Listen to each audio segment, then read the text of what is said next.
Hey guys, this episode of The Worst Things Ever is a little bit late. It was meant to come out in October, but due to a host of audio and copyright issues, we had to delay it. So if you're confused about the timing in this episode, that's what's going on. Sorry for the delay, but please enjoy this episode.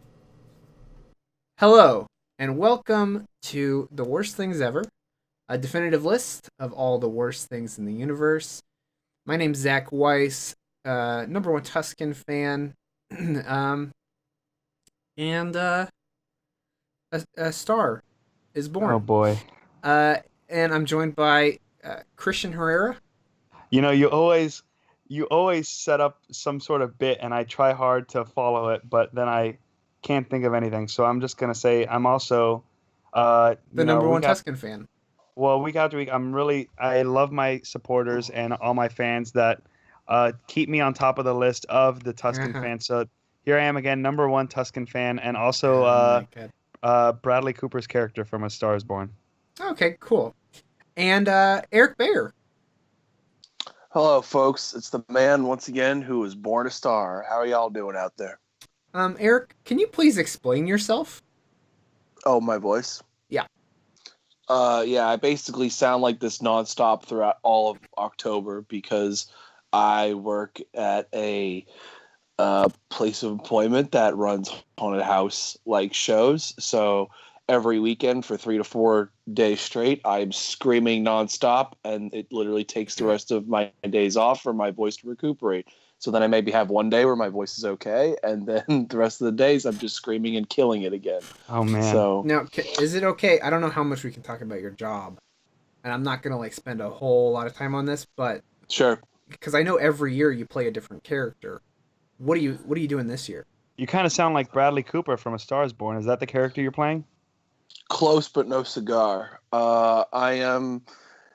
We our thing You're normally. also you're also Yes. like a country singer, Yeah, on the but like a side. zombie. On the days off, it's supposed to be healing to the throat, Oh, okay. um, but no. This year, normally you have 3 areas you can go through. This year we're doing four. We really stepped up production on some things this year, but I am the greeter for the second main area, which is the theme of it. We always do different themes every year for all the different areas, and the theme for my area that I greet for is like sort of like a haunted slash possessed toy factory. Ooh, Um, that's and fun. because I'm the greeter too, people get queued up in my room, so I have to spend a little longer than any of the other rooms because people walk through. You know, people could walk through and they could be out in 20 minutes, but we also have characters in there that you could stop with, talk with, interact with. And if you really stop in every room and interact with everybody, you could be in there for like 40 minutes. But no matter what, I am the greeter and I have to kind of space people out, do longer bits, introduce people to the story of the area. So every single group, I'm talking to them easily for 30 seconds, a minute and a half. And we have 500, 600, up to 1,000 people sometimes come through. So that's, hundreds of groups so over and over again, I'm screaming the same bit over and over again for people all night. uh 30 seconds to a minute and a half about. That's So after nice. a while It's it kind Now, of when does you that spooky. are for you about like 5 hours. are you like a Yeah. spooky Geppetto? No, I'm like a behind the scenes mechanic guy who works in the factory. Like I'm not like Willy Wonka in a top hat or anything like that. I'm just kind of it's sort of like they get in and I'm like a guy who's just working on some background stuff in the factory. And You're kind of like I just work here type. yeah, exactly.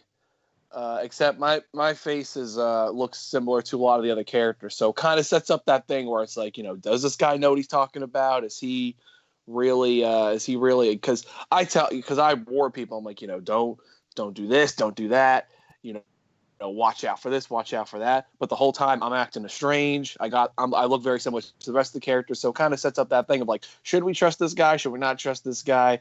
He's trying to help us, but he also looks like all the rest of these haunted ass fuckers in here. So it's a little strange, and the customers always get a little bit unnerved. Some are 100% into it. Some of them don't even want to stay and listen, but that's it. You say Yeah. you say you're up like everyone else. Is there anyone in like the haunted house that's just like a regular guy that's like he's like, "Hey, you're in here too? Okay, cool." And then like he Then turns he on gets you? murdered. Yeah. We should, but no. Other than like a couple of rooms have victims and stuff, everyone has to be in some sort of costume or makeup. And the closest to regular people are probably the victims, and even the victims have to be bloodied up in some way. Right.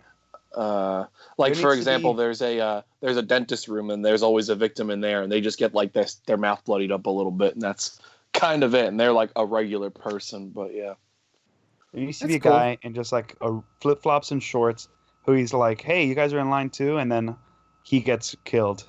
That's so good. That We should what open our own haunt called The Worst Things Ever Haunt. Where we don't do topics. Oh, okay. I think we What should do we do?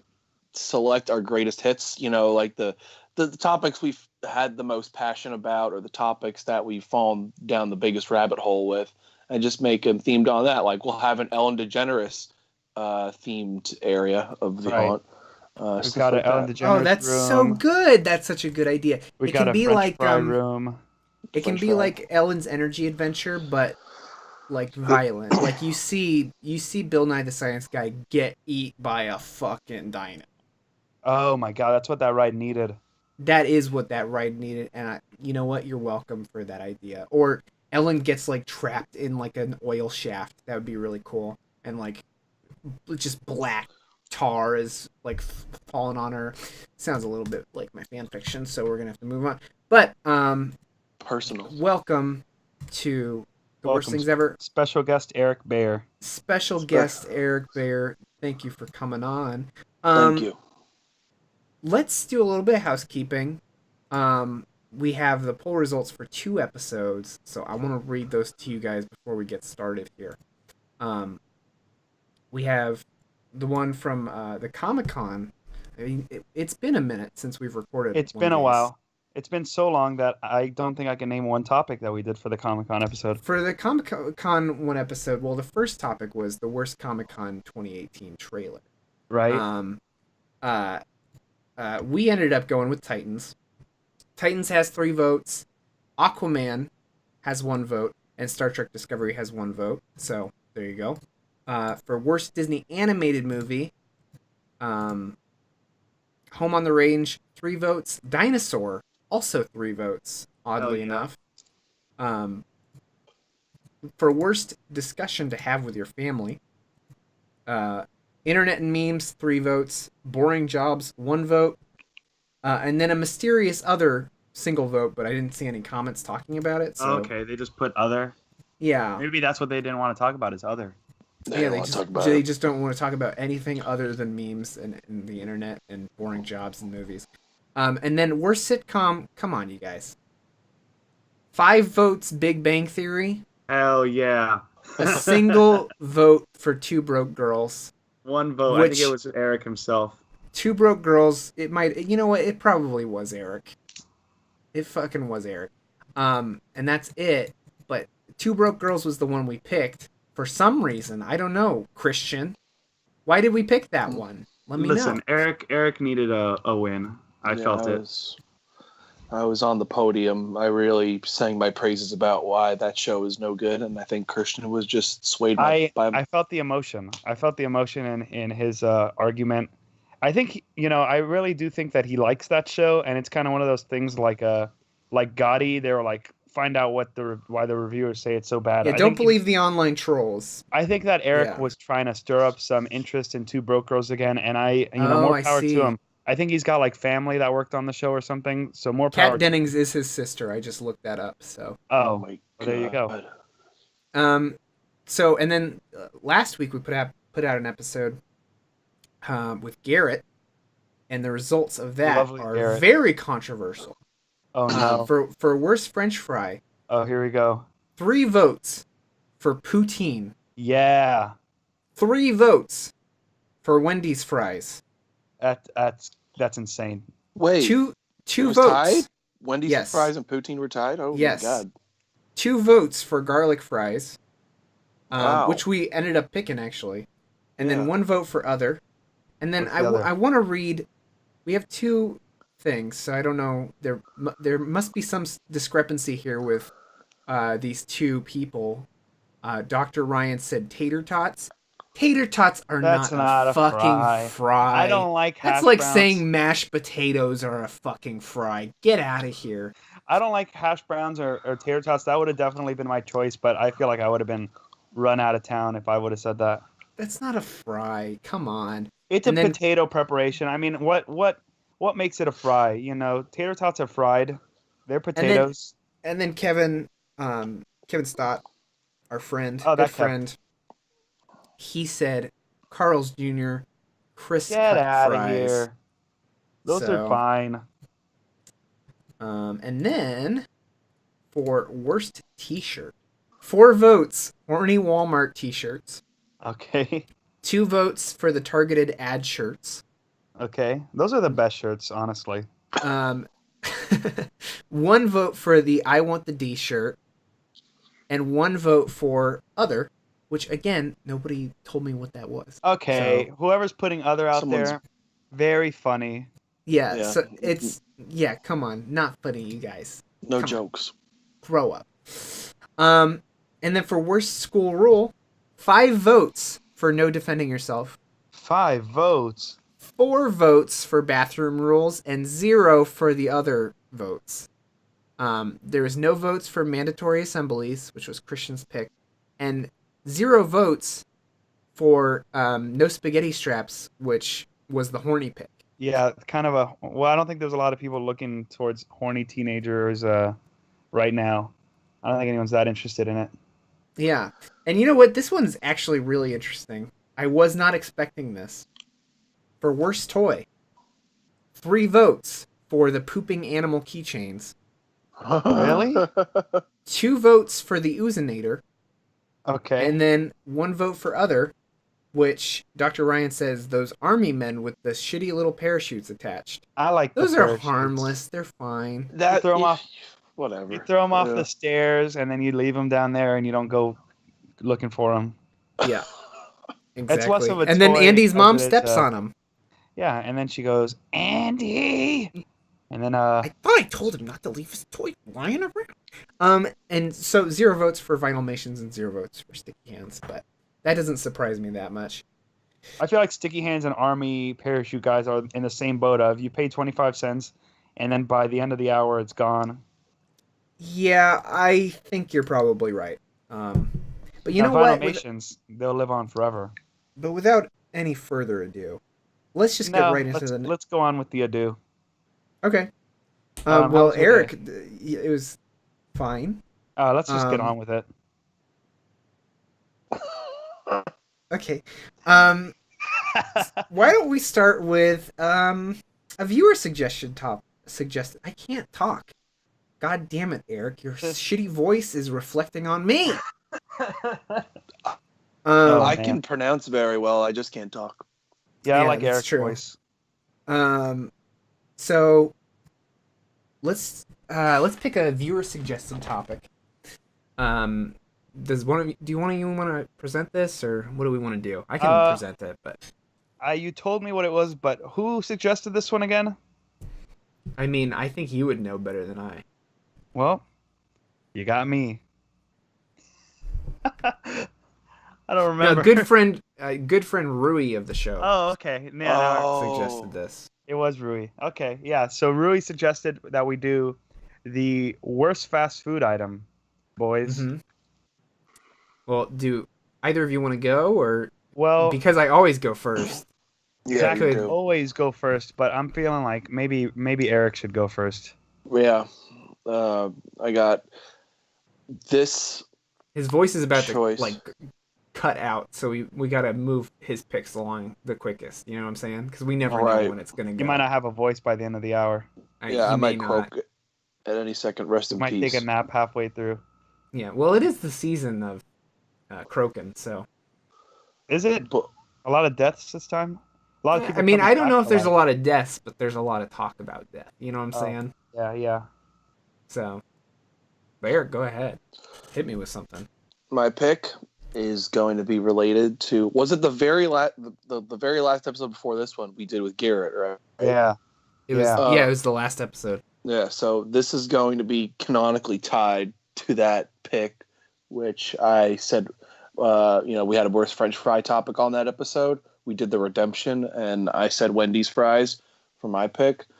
My pick today for worst fast food item also comes from Wendy's. Oh, I'm just gonna keep beating up on Wendy's on this show.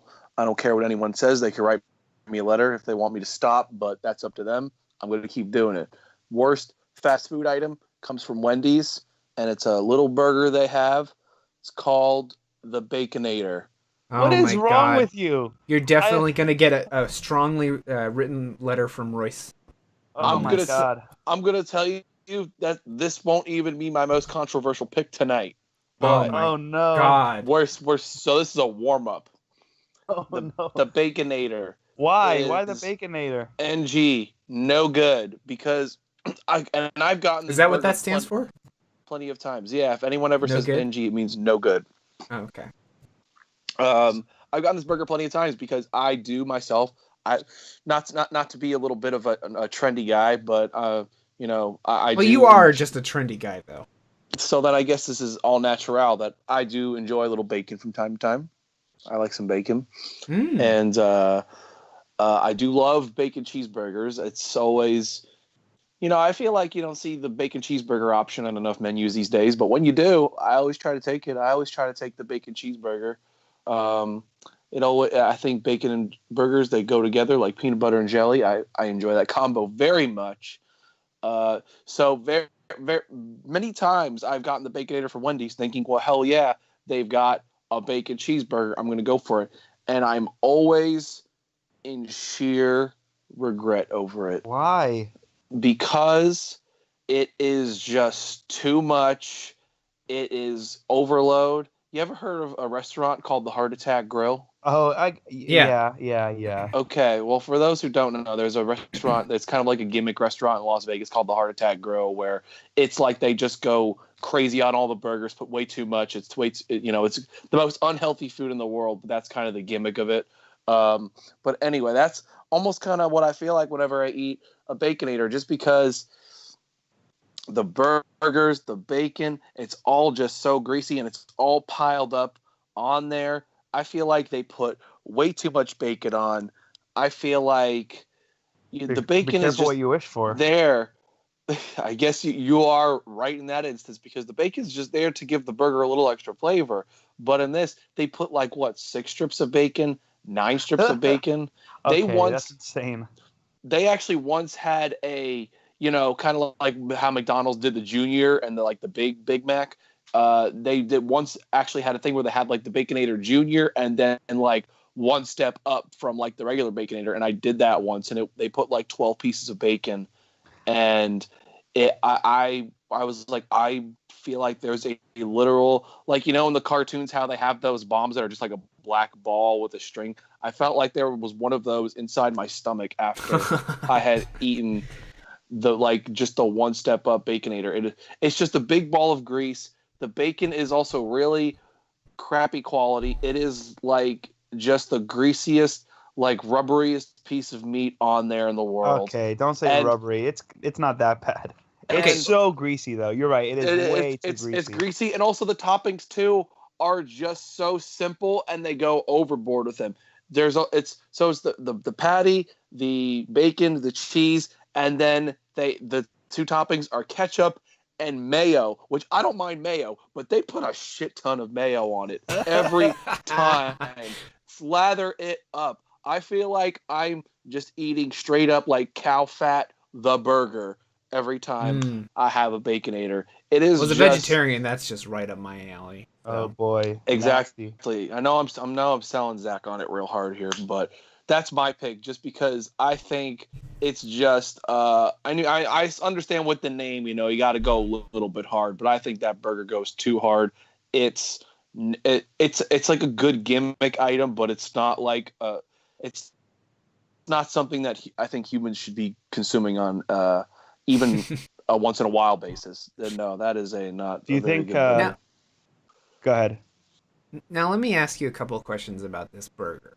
Yeah, Because so I don't have much of a reference point, obviously, right. but I know that bacon is very like chewy, and I feel like that wouldn't be good. Like the amount of bacon you're talking about, that doesn't sound good for a burger because like it's like eating jerky or something at that point, right? Yeah, Is that it's kind like of the impression you I get? think on their standard one, yeah, they put like 6 strips of bacon on their regular burger with the 2 patties, which Because I just remember is having to like pull on bacon a little bit with my teeth. Like it's not like a burger. I imagine it's just like you take a bite and it's easy and smooth, and there you go.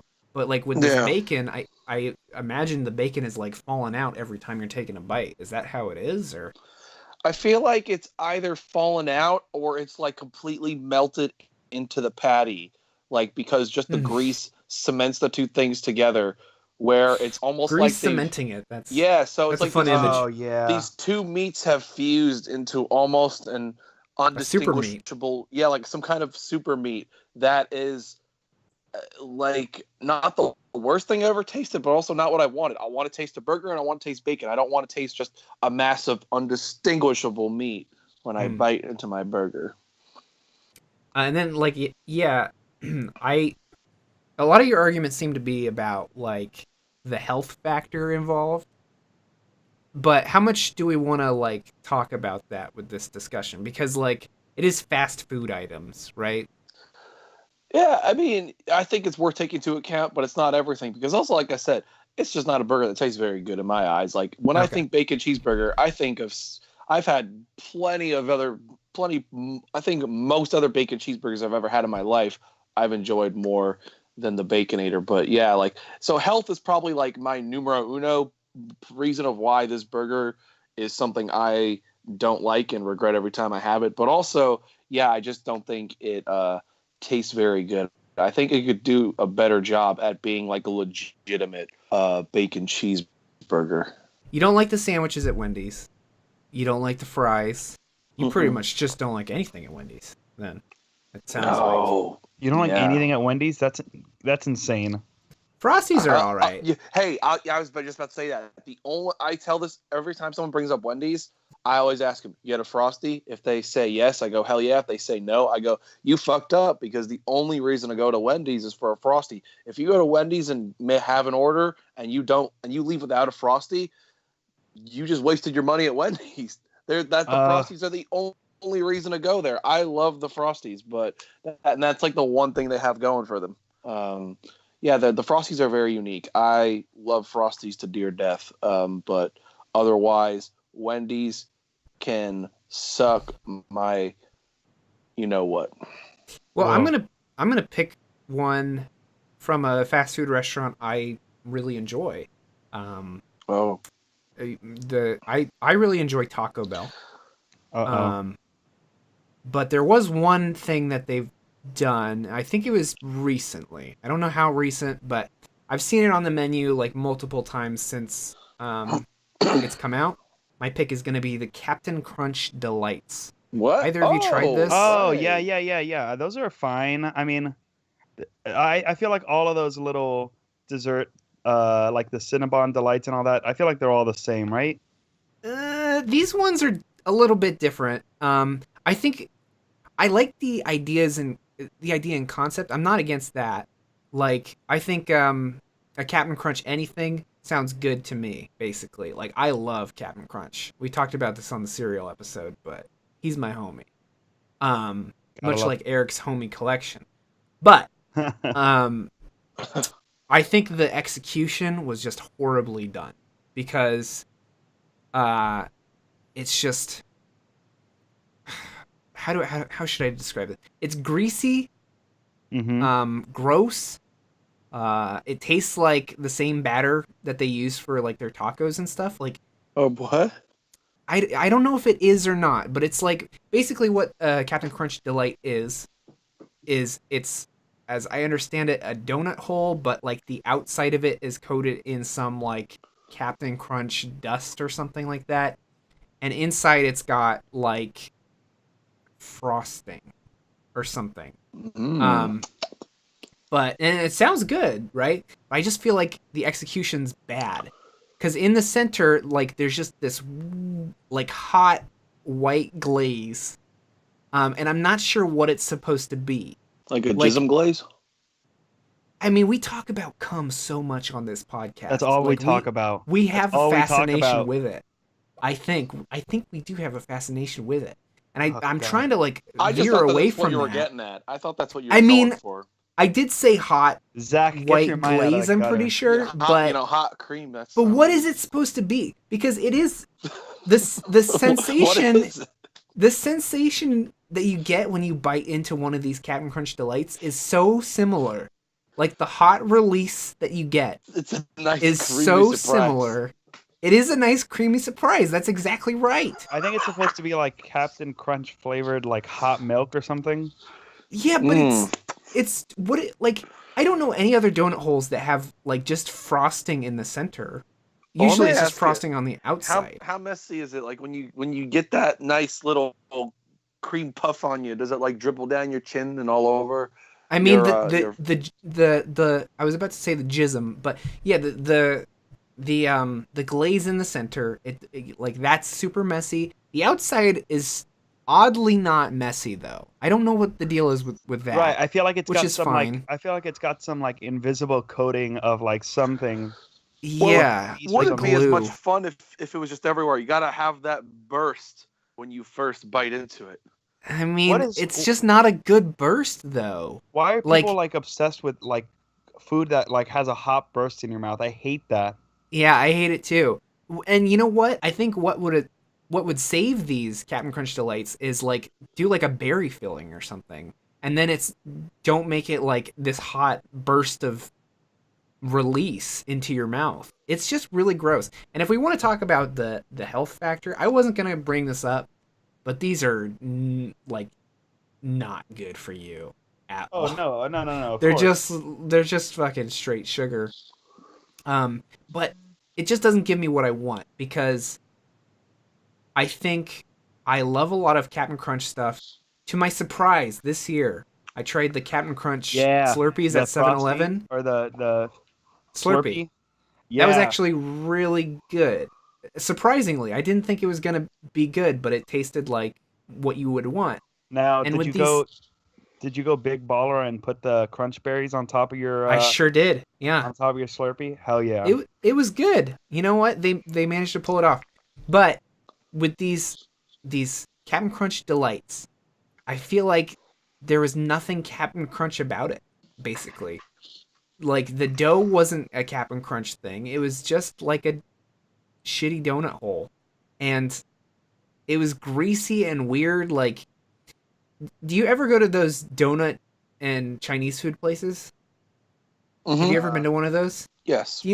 You guys have this weird sensation when you eat the donuts there that it's like they're not great donuts because it kind of, I don't know, like the dough is a little bit weird.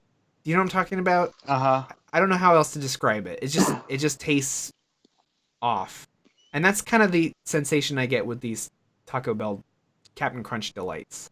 I don't like the hot release in my mouth. I don't know why there was like a white glaze in the first place. I think it's supposed to be milk that goes with the Captain Crunch, So how but it would you doesn't fix really it? make sense. How would you make a Like I Captain said- Crunch sweet treat? I would say go heavier on the Captain Crunch outside.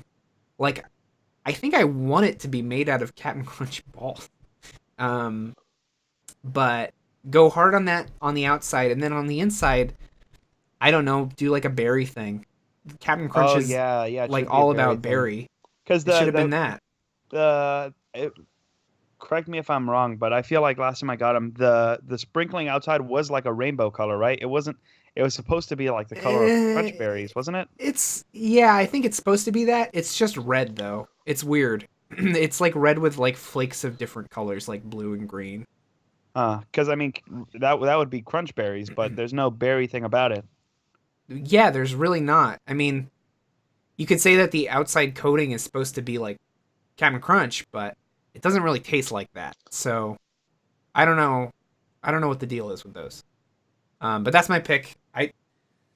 I had them once and I was really disappointed. And I've never been disappointed by fast food stuff because usually I'm like, I know what I'm getting. This is not going to be great. This is not going to be high quality.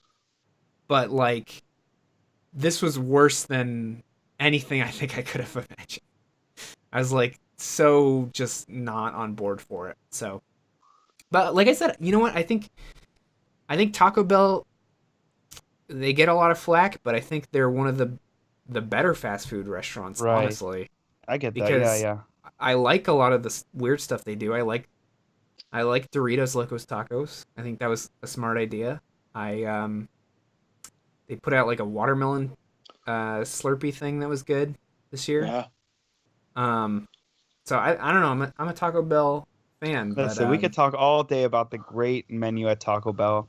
Yeah. We all love Doritos Locos Tacos. What was that? I feel like they had a Doritos type item. I think it was like a cheesy gordita crunch where they used the fiery shell instead. Oof. The best thing they ever had was the volcano box. Oh, no. They too need to hot. bring that back. What? Too hot? Well, speaking of things that are not hot, I mean, they are hot. It's a hot release in your mouth. The Captain Crunch Delights. That's my pick. That's what I'm here for. Yeah. I don't want that hot release in my mouth anymore. That was a bad sensation. So, if any of you were hoping, is there another sweet treat at Taco Bell is there another sweet treat at Taco Bell that works for you, or are you just out of the Taco Bell? The cinnamon twists are all right. Yeah, the cinnamon twists are good. That's a classic. I like the apple empanada. I don't know if I've had that, but I do also like the I like a lot of their smoothies or shakes, whatever you call them. Ices. Yeah, ices, like I guess. kinda. Yeah. You can't really call it a shake or a smoothie if it's just you can't call it that. You're right. I mean, they did a Baja Blast one, and I think that one's really good. And like I said, the watermelon one was really good this year too. It had like it was like red, and then it had like little candies that were supposed to be like seeds in them. That was cool. Oh, that's fun. Yeah, Baja Blast in general is it's a real treat. Baja Blast is a gift to me. So we love you, Taco Bell. Please sponsor our show. Baja Blast is Taco Bell's Frosty. That's my take on it. Oh my god, I think that's going a little bit far, but I could see it. Big words. But Christian, let's hear from you. Hey guys, we can just turn this into the Taco Bell cast if you want. We could. I would come here every week to talk about Taco Bell, one item at a time. We could just talk about that. I mean, we can always change this show in post. You know what I'm saying? To something else. I guess you're right. We'll probably end up doing that. Anyway, let's just do these topics because that's like on the show plan. But then like after the show, we'll just format it. Yeah, and then we'll do a couple extra hours of Taco Bell stuff. Yeah, but Christian, what's your pick? Boys, we're talking about restaurants, or at least Zach was talking about restaurants that we love, who bring out really bad items. A restaurant that it's not my favorite thing in the world, but it's old, reliable, and I'm talking about McDonald's. Classic American staple. Classic staple. Are you gonna say spaghetti or pizza? I'm gonna say something that we can get here. I'm not gonna say something wild that I've never had before at McDonald's. What about McRib? Foreign. Zach? Well, don't jump the gun on them. I'm talking about the McRib. Oh, okay. I like every year or whatever, McDonald's has their list of seasonal stuff that people go nuts for. The Shamrock Shake, the McRib, and stuff like that. Oh, I'm a huge connoisseur of the Shamrock Shake, but I don't hate it. No. You know what? I don't like the Shamrock Shake. Oh, my heart. Because it's not minty enough. It needs to be more minty. I feel like my mouth is just blasted. It needs to be more mint. It needs to be. Oh my god! It's just a vanilla shake with green fucking food coloring. That's all. Do you not taste any mint? No. It's what the heck? You gotta get those taste buds checked out. I mean, I love mint, and I would love a mint shake Listen, it's from not called the McDonald's. mint But shake, man. It's called the Shamrock Shake. yeah, it's just green food coloring on vanilla No, ice cream. Jesus Christ! Christian, the I'm McRib. Tell me about it. this is a horror that you're saying. Would you say that the Shamrock Shake is the frosty Baja Blast freeze of McDonald's? Absolutely. Yes. What about like a McFlurry? I'm stoked.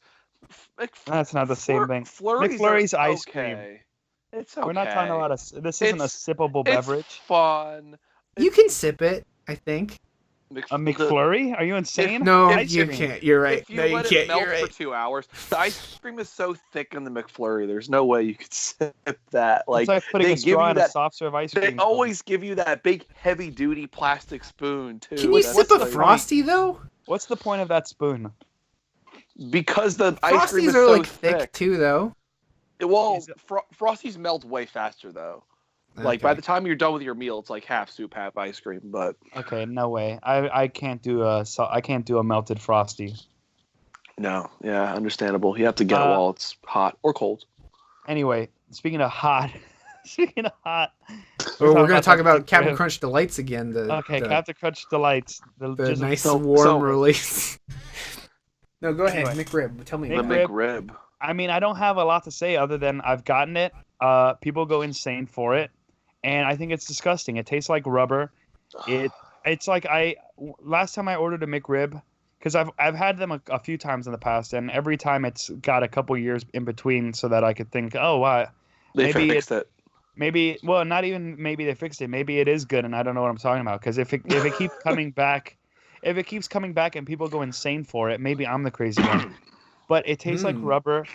It's one of the few fast food items that it makes it onto the short list of things that I've paid money for that I didn't finish eating. Oh wow. But yeah, it's kind of nasty, and I don't get the fascination when McDonald's has so many classic food items, such nostalgic items: French fries, chicken nuggets, hamburger with only Big Mac. Big Mac. And I'm not talking about Grand Mac or Baby Mac. That's too proportions are weird. We're talking about Just the right big- Mac. The Just Right Mac is what they should Yeah. change the name to. I agree. But yeah, no, nasty. McRib out. Bye. You know what's funny?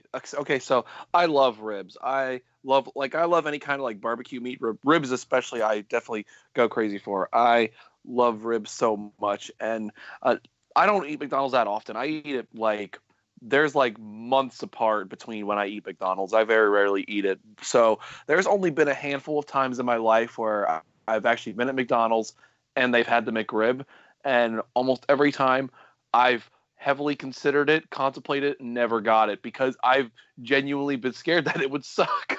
I've always been like, I don't feel like this will be good. And you know what? I have to blame that one Simpsons episode about the Krusty the Clown version of it.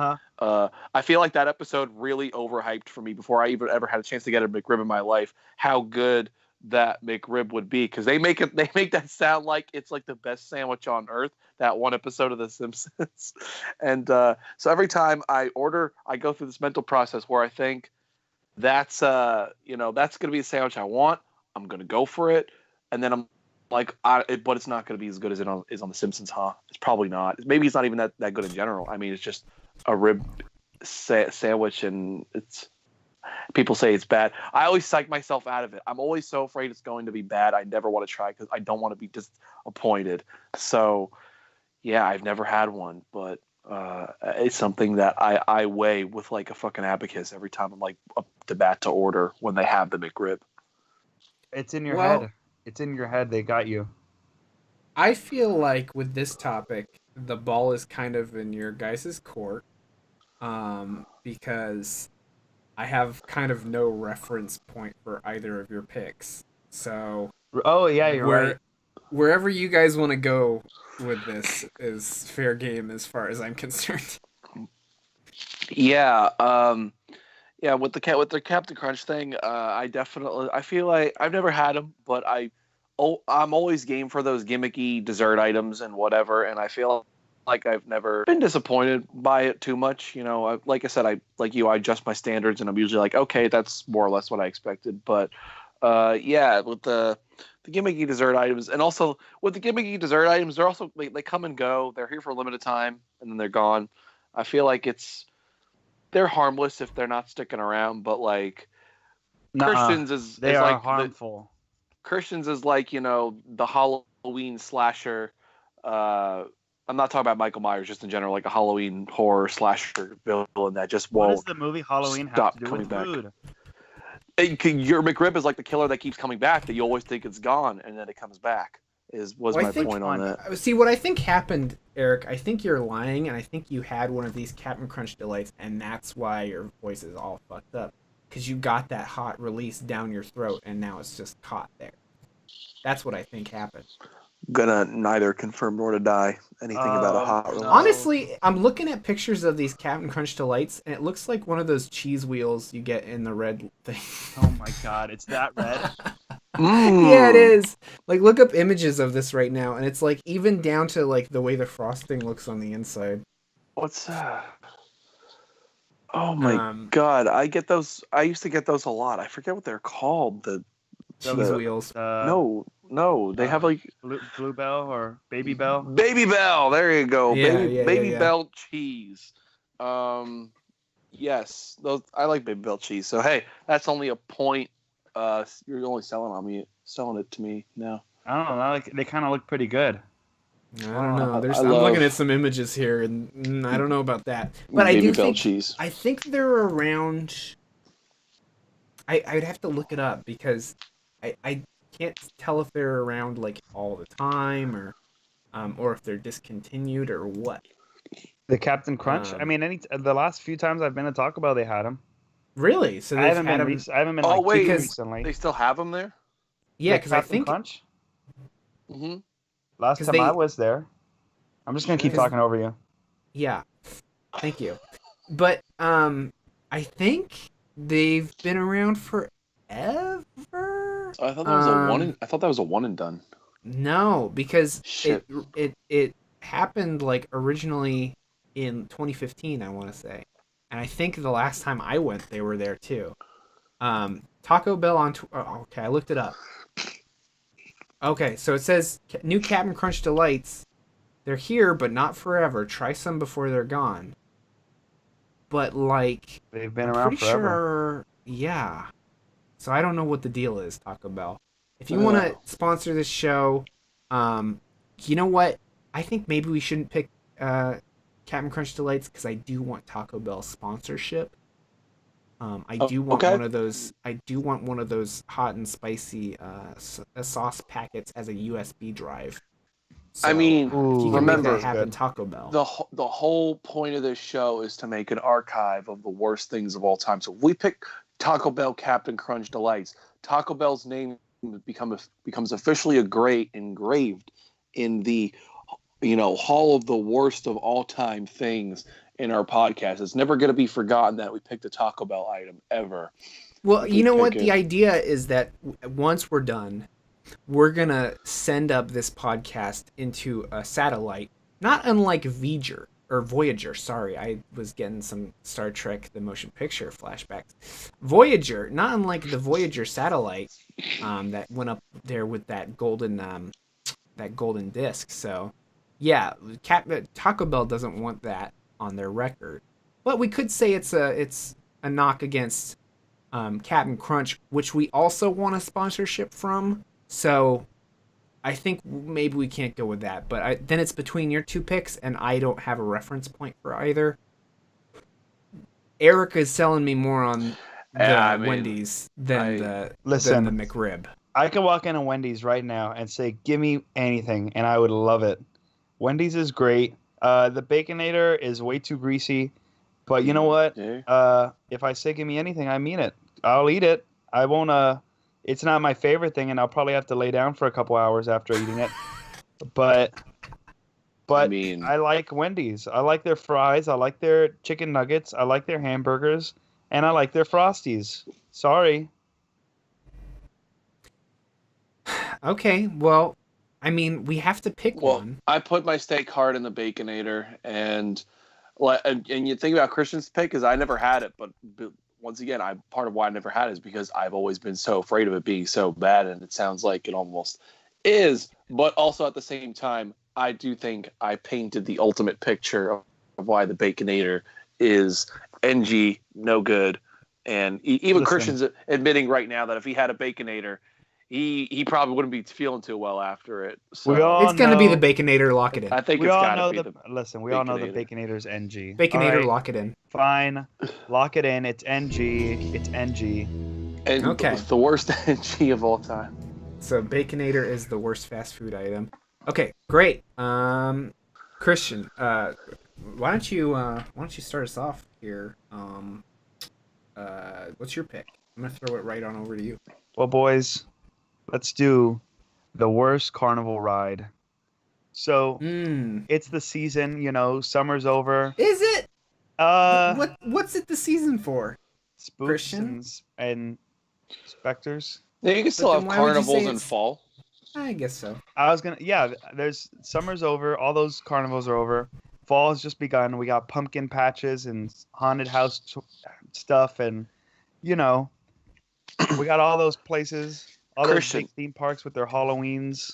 You ever heard of Fall Festival?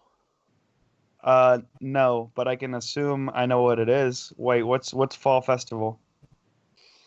It's like a fall carnival. You do Oh. fall activities, and There you go. yeah. Well, go on. Anyway. So I think it's only right to let Zach go first. No, it's your topic. You always go You first. go. I don't always go first, Christian. To be Okay. f- Eric went first the last topic. Yeah, because we're changing things up. Christian, you gotta go first. I'm sorry. All right. I'm nervous. All right, boys. So I thought of this because, it's that time of year where the carnival rides are everywhere. And I was doing a little bit of research today to make sure that there weren't any that I missed. And man, carnival rides just suck. Like, they're all miserable. Like, they're all made to hurt you. They're all like put together in 5 minutes, and they look like and they also in some cases do fall apart and kill people. But besides that, my choice for worst carnival ride, I don't know if they call it this where you guys are, but like the Crazy Mouse kind of ride. Mm. You know what I'm talking Yeah. about? I know exactly I believe what you're so. talking Yeah. about. It's also used in Goofy's Sky School in Disneyland. Yeah. Not fun at all. It's Dino-Rama. Dino-Rama at Disney World. Or It's no, Dino World something. Primeval World. There we Primeval go. World. Okay, I got there at Epcot. Not. No, Fuck, Animal Animal Kingdom. Kingdom. Oh my God, Zach. Oh, you sound like an amateur. I really do. It's the same ride everywhere.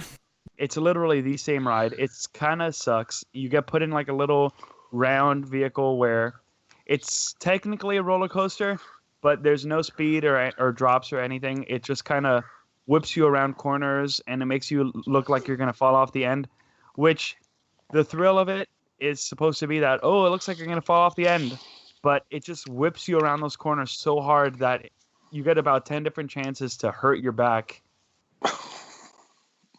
So yeah, it's no fun, and like it's not like, oh, you withstand the whips for the few seconds of speed or thrills or whatever, but that's the whole ride. You know what I'm talking about? I know exactly what you're talking about, but I enjoy it.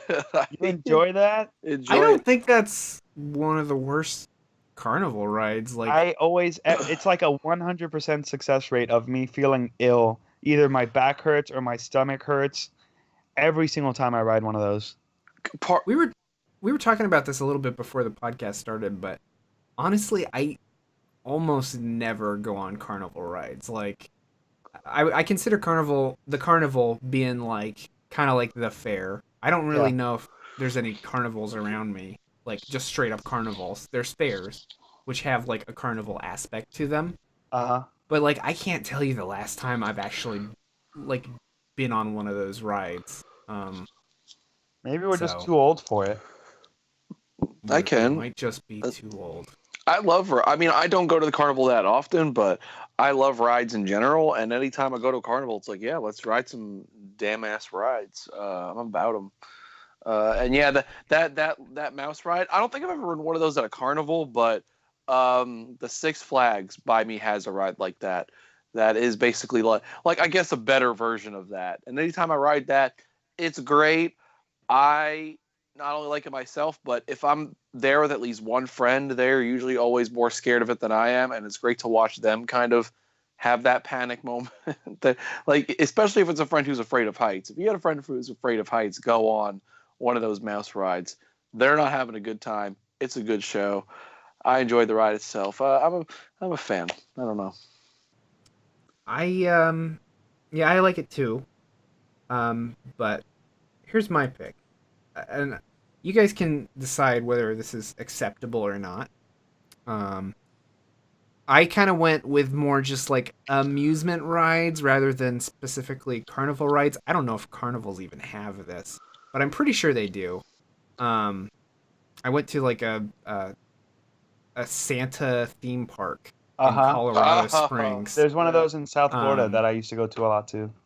which is crazy. But yeah, I think my pick is gonna have to be the rides where you just go around in a circle. Like, think about at Disneyland, Yeah. the Astro Orbiters ride, Uh huh. Or the um, Dumbo or the. or Dumbo, or like Yeah, they're a little if we want boring. to go Dinorama again, it's the Triceratops that like barely lifts off the ground. Um, those rides to me just don't do anything for me. I don't think there's like enough interesting. I wish they would just get rid of Astro Blasters. To be honest with you, at Astro Disneyland, I Orbiter? think it Astro Orbiter, Astro Blasters is great. Astro Orbiter, um, uh, because like, what's the point? I guess kids like them, You spin in circles. You go but high in the it's just air. really don't go high in the air though. Like, there could be more interesting things you do with that. And the one I went to at Santa's Workshop, which that's the name of the theme park. It was just like a crappy paper mache tree with like broken light bulbs, and you were in. I don't know what you were in. I guess you were in an ornament. Um, but that was a little bit of a treat. I'll be honest. But yeah, I just don't like those rides. They don't do anything for me. Um, I think they're just lame. Even with something like, because I was struggling with this, I was like thinking specifically carnival rides. I was like, well, I don't like the ride that is just a boat and it spins you upside down. That's not really my thing, especially when it just keeps you upside down for a long time. But I was like, you know what? I think that's got more going on for it than these just spinning around in a circle rides. But It does. The boat ride is kind of like a horror movie, like a good horror movie that actually scares you. Like it's gonna have some really uncomfortable and like oh shit moments, but I think that's kind of the point, is for you to like just kind of get that upside down, like oh my god, how high is this thing gonna go kind of feeling yeah, to it. I think that's like the gimmick. So, but yeah, with the spinning thing too. I don't hate those rides, but I do agree that maybe they're not the most exciting or thrilling, and it's just kind of like, okay, yeah, there was that. I like, just think that like if I see that at a carnival or if I see that at an amusement park, that's like the last ride I'm gonna go on What if there's like because no I weight? know what it is. No, even then, like even if Astro Orbiters has a zero weight, I'm gonna go stand in line for something else. Like, it's just not interesting to me. Um, and if you go to Animal Kingdom and you ride the Triceratops one, that one also has no weight, but I'm not gonna ride it. Oh man, but you get such a nice view of the Dino Land USA. Yeah, get some nice view of concrete. Great. But I don't know. That's my pick. Eric, hit me with something. this, I think I've got. You thought my last pick was controversial. I think I got an even more controversial pick Tilt a for whirl. this one. No, it's not that. Uh, y'all ready for this? Because I know there's going to be some harsh reactions out there once I spit it out. Roller coaster. Nope, I love roller coasters. I would never pick a roller coaster. My pick is the bumper cars. Come on. No. Yeah. Give us the Can't reason. justify it. The- Can't justify it. Okay, listen. If you go with like a really decent sized group, like at least, and I'm talking like at least 4, 5, 6 people, sure they could be okay. Because part of the thrill of the bumper cars is kind of getting that car, just ramming your friends around, surprising them with little bumps. That's fun. But if you're there with a smaller group, it's just you, 1, 2 friends, and you go on the bumper cars, I feel like okay, they let you on, you go in a car, your other friends go in other cars, and I feel like 90% of the time you're not even bumping them around. You're bumping around strangers. You're trying to find your friends, and you're trying to find your friends all while trying to figure out how this damn car works. How do I put it in reverse? Oh shit, now it's not working. It's not turning the way I want or works the way you want to. I feel like by the time you get the hang of the bumper cars, it's over. It's just a thing where it's like if you don't have the right friend dynamic, it's almost not fun to me to just kind of get frustrated operating this car and just be bumping around strangers the whole time because I just don't care. But like there you can make it fun if you have a really big group. Like we did that big one at game days where we almost filled up the entire thing with just people we knew. That was awesome. But that's like a very rare and like very like that's like a very rare kind of moment when the bumper cars are like 100% good no matter what. But in general, I mean, it's the kind of thing where I never want to go on them, but if someone says you want to go on the bumper cars, it's like, sure, I guess I'll do it. And I just hope that, we can, bump each other a little bit. I feel like it's a very friend oriented ride and it never kind of works out the way you want to. I feel like I'm usually kind of like, always, yep, there was that. We kind of bumped each other around for a second and I barely got to see you. And then that was it. Here's my argument, though. You can make it awesome, like you Yeah. said. Yeah. So, like, can we say that that's the worst thing? If you can make this ride awesome, like maybe the idea behind the bumper cars is get all of your friends together and just like hit each other, and that's fun. Like chasing after people and getting like nervous when other people are trying to chase after you. That's a lot of fun. I mean, I agree with you. I'm not gonna go on a bumper car by myself. Right. I Like, never suggest it, but when friends like do, I'm if like, fine. Yeah. if I do that, even when I do it with friends, there's always like that one kid who like stares you down and then is always trying to go after you for some reason. Do you know what I'm talking about? Yeah. That always happens to me. People get into it. I don't know what it is, but to me, yeah, those are just inoffensive. I can recognize they're not like the best rides ever, but both of yours to me sound like fun, fine things at a carnival that are just passable to me. I think with your argument that you can make the bumper cars fun is something I would also bring up with my pick, where I don't think you can make that fun. I don't think you can make the spinny floaty things fun. Yeah, I'm leaning a little bit more towards yours because yours is just kind of like it's simple, it's harmless, it's boring, but there's like no way to kind of improve it or make it better. I mean, unless you like do it with a friend or whatever. But even then, yeah, because with Christian's pick, I do like that. And like I said, I said with his pick that there's a way to make that ride fun. If you go on with a friend who's afraid of heights or isn't into the concept of being randomly sped around the corners, watching that friend freak out is always fun. There's a way to make that fun too. And but with the spinny ride, yeah, it's kind of just there. It is what it is with your pick. I like this. Plus, if you're there with a date and oh boy, on the Mad Mouse ride, and the date's like falling into you, she's gonna hold on to you. Wait, which of these 3 rides is the best for a date? I think. Oh shoot! It's gonna be my pick. I mean, what's good about the bumper cars is that at least, I mean, depending on you, I feel like that's where you can kind of settle what kind of relationship this is going to be. Are you two going to ride together and are you going to be out to get the world together, bump everyone else, or are you going to ride in separate cars and bump the hell out of each other? That's deep. I'm gonna be bumping something. You know what I'm saying? Oh, But hell yeah. Hell but yeah. I would say that mine is pretty good for a date too. Yeah. This is not the Valentine's Day episode, so maybe we should table this discussion. But what do you guys think? Where are you guys leaning? Uh, I don't I'm know. mostly towards you, Zach's pick, I think. Well, the thing about Zax is that you at least get a nice view of whatever area you're in. You don't though. Like, never is it a good area to get view, and like it never takes you high enough to get that view. The only place I can think of having a good astro orbiter thing is at Disney World, Right. where you're like up on an elevated platform.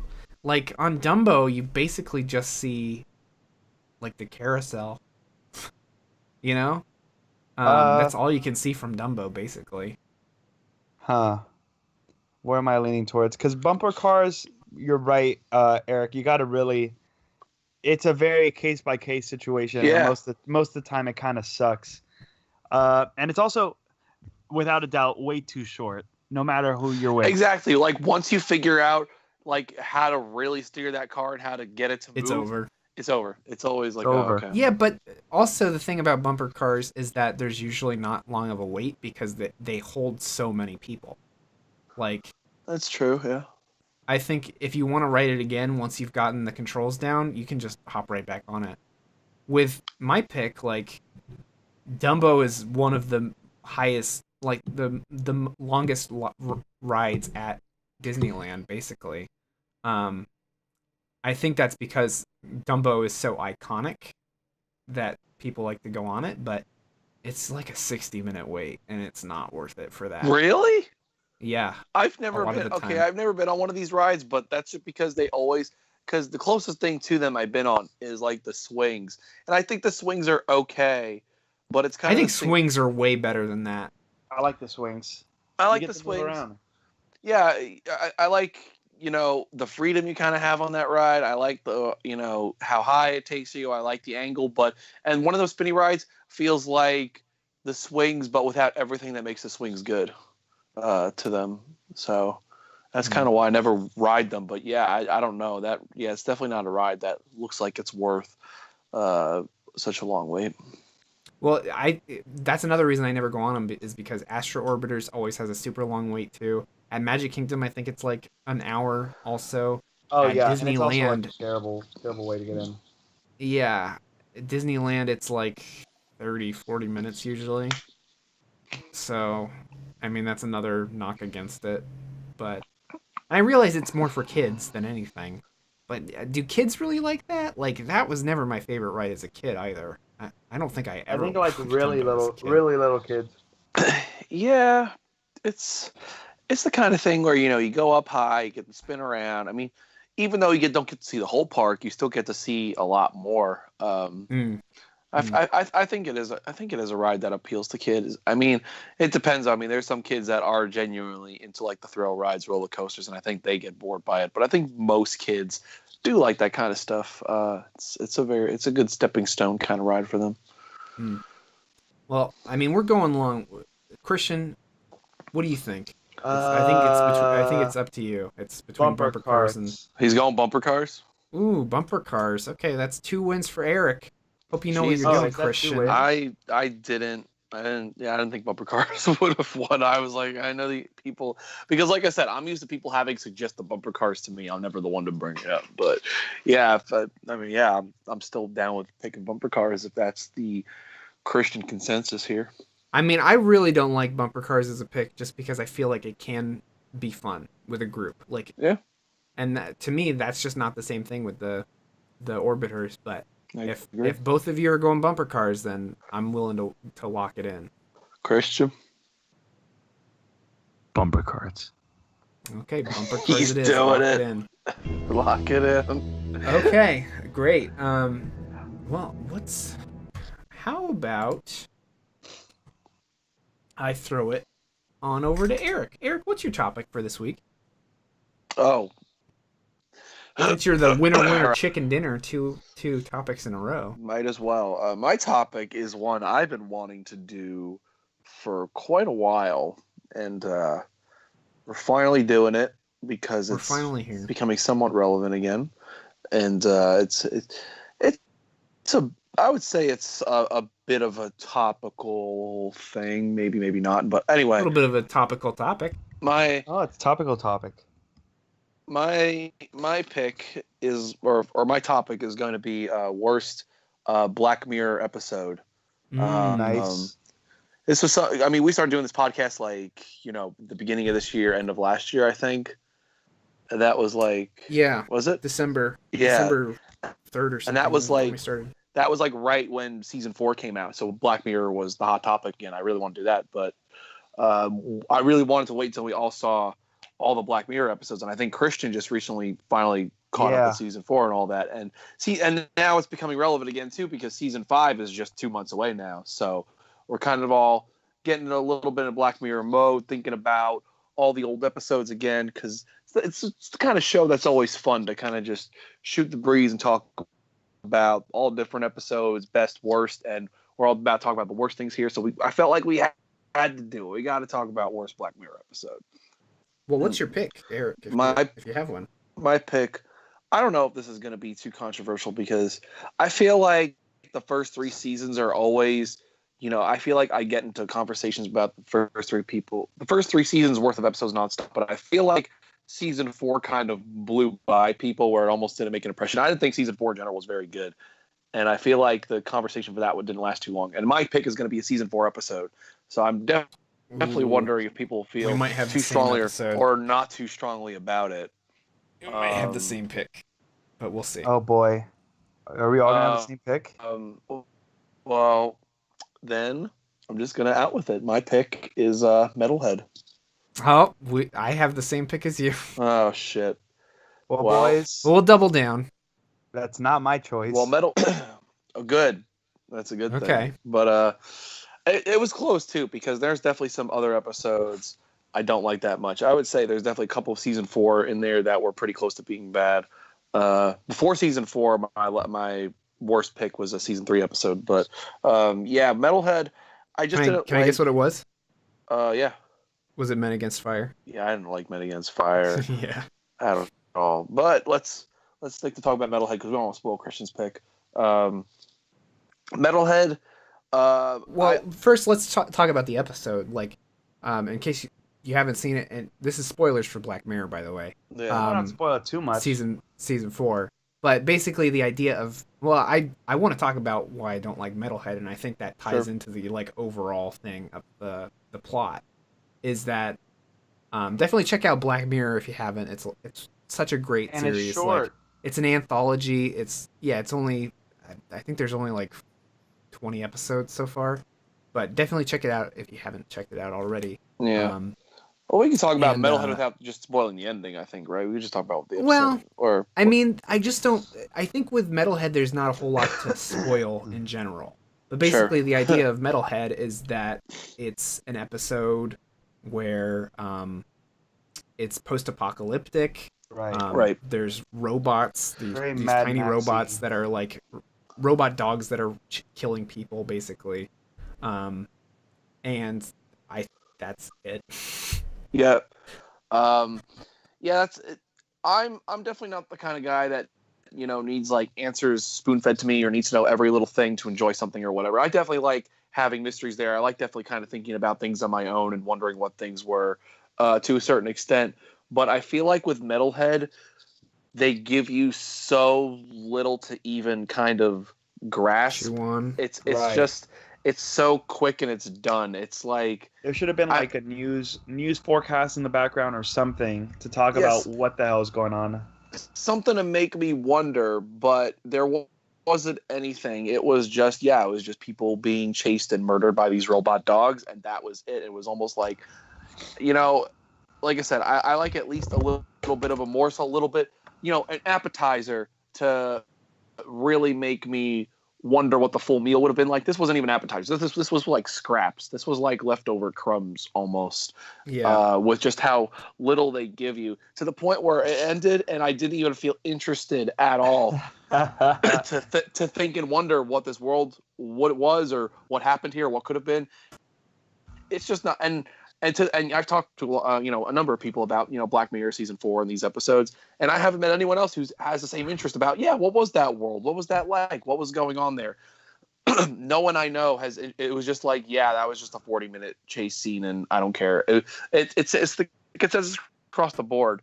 And another reason why I'm disappointed by it too is that it was directed, that one, by David Slade, who is a big TV director, and he's done a couple Isn't that of The Sopranos movie. I've never seen The Sopranos. Don't bag on me But too it's much. that guy, right? But don't at me. But yeah, he's done a lot of TV episodes, and he's done some movies, and I always like his style of directing.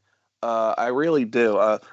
I think every time, he's got a very distinct style, and I think he portrays action in a really cool way.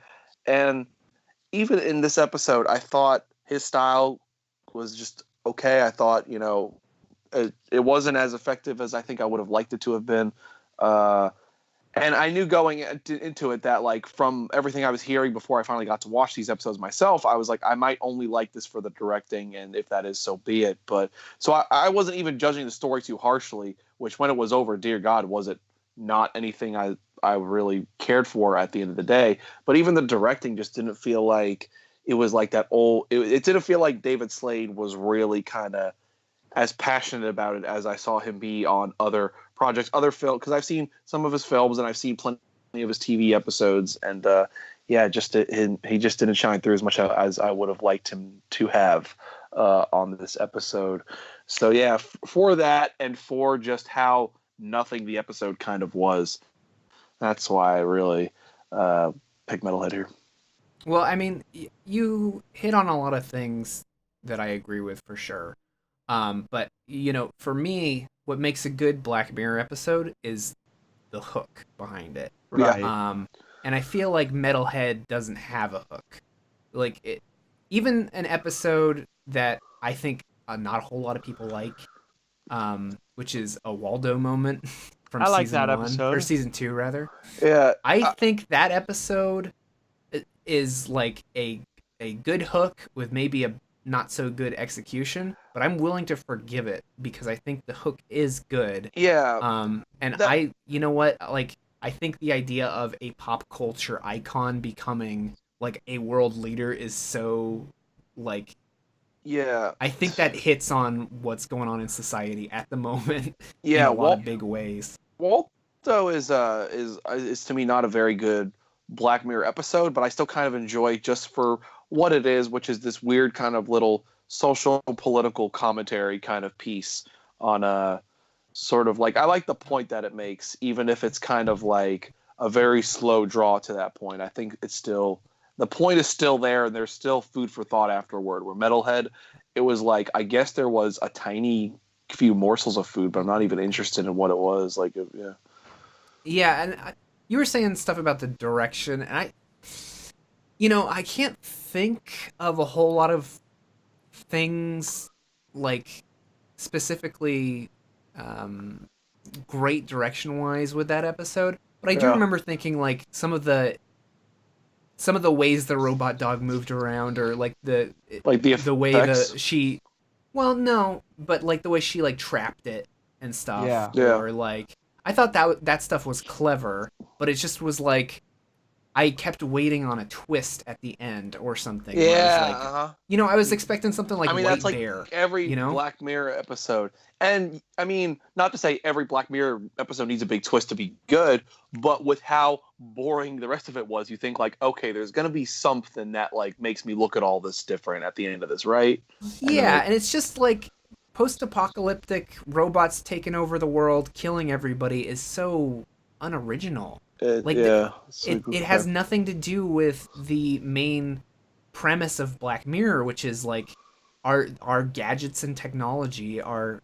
I mean, I guess robots technically are, but it's not. I don't like know. I don't the know about social media thing that Black Mirror is going for, right? Where, like, maybe if it was. I guess it's supposed to be like drones are evil or something like that, but it's just, it doesn't work for me in the way that other episodes do. Yeah. Like, I think even with Men Against Fire, that's not one of my favorite episodes. No, it's not. Yeah. But it still has a twist, a derivative twist maybe, but it still tries to do something different, you know? And I kept waiting for that white bear moment in in Metalhead, and it just never came. And Yeah. like, I don't know if that would have saved the episode necessarily, but it wouldn't have hurt the episode at least. You know what I'm saying? And like, I think it could have gotten above maybe Men Against Fire if it had some sort of like juicy thing where, is this like real or what's going on? Just something to make me think about it more afterward. You know, that's it. Yeah, and it just ends up being like super forgettable. So Definitely. that's where I'm at with that episode. But Christian, I mean, it sounds like you've got a different pick from us. Yeah, I want to hear Christian's. Definitely. Anyway, what I was gonna say about your pick is I feel like every Black Mirror episode isn't too detached from reality. Like, it'll be like, well, what if this invention or what if that aspect of this or that was in our society? I feel like Metalhead is just so detached from anything real, besides the fact that there are drones that exist and there's like robot dogs that are being worked on. I feel like there's nothing real about it. Well, like, yeah, I think, you know, people don't like Nosedive. People don't like a lot of Black Mirror episodes. I think that's one of the reasons I wanted to do this topic so much when Eric suggested it, was because, like, there's so many different thoughts about Black Mirror, but people don't like Nosedive very much.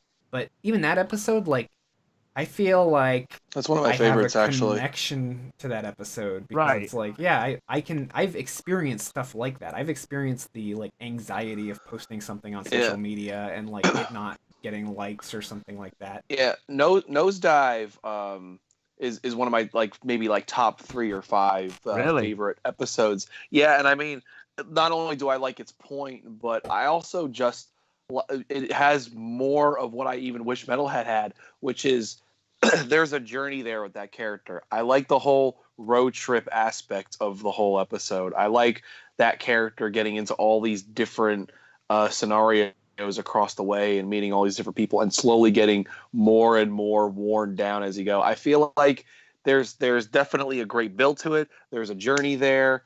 You could definitely feel this character changing throughout the course of the episode. I think it's a very well done episode. I like that whole episode a lot. I think there's so much more intrigue there going for Metalhead, and I think there's a lot in that episode that I think if they had gone with the same mentality of with Metalhead, that they could have maybe saved Metalhead. You know, done more things with this world, showed us more, give us more of a journey with these characters, make these characters more interesting, give them developments like Nosedive had. Well, yeah, and that's something you can bring up is that like, does that character? I don't even remember her name. Does she have any growth? Lacey. Yeah. Yeah. Does she grow at all as a character? And I don't feel it if she does. Like, well, there's not like a movie payoff like, for me. Wait, in Nosedive, you mean? No, in I'm talking about Metalhead. Oh, I was talking about Metalhead the entire time. Yeah, Metalhead. Exactly. What's the main character's name in Metalhead? Do we know? No. I mean, Lacey's from Nosedive. Metalhead. Yeah, because I was not talking about Nosedive. Lacey definitely has character growth, but I'm talking about the character for Metalhead. There's not like a good movie payoff for that character or anything like that. It's just survival. I know there's dialogue. I know there's dialogue in the episode because there was like subtitles, but there's really like not like it's again one of those things where they kind of leave it up. It feel like it was for us to figure out, you know, like who was this character, how they get here, kind of thing. But like they just give you little. There was stuff at the beginning. I think she's like getting medicine or something for somebody, and then like her entire search team dies, and she's left alone to run away from the robot. Yeah, and then that's the whole episode. Yeah. So let's I want to hear what Christian has to say. Yeah, because I'm interested to see what he thinks is worse. Oh boy. we're talking about episodes that are relatable. I feel like there's an episode that tries real hard to be relatable, Yeah. but it just falls short, and that's Shut Up and Dance. Oh boy. So- Hey.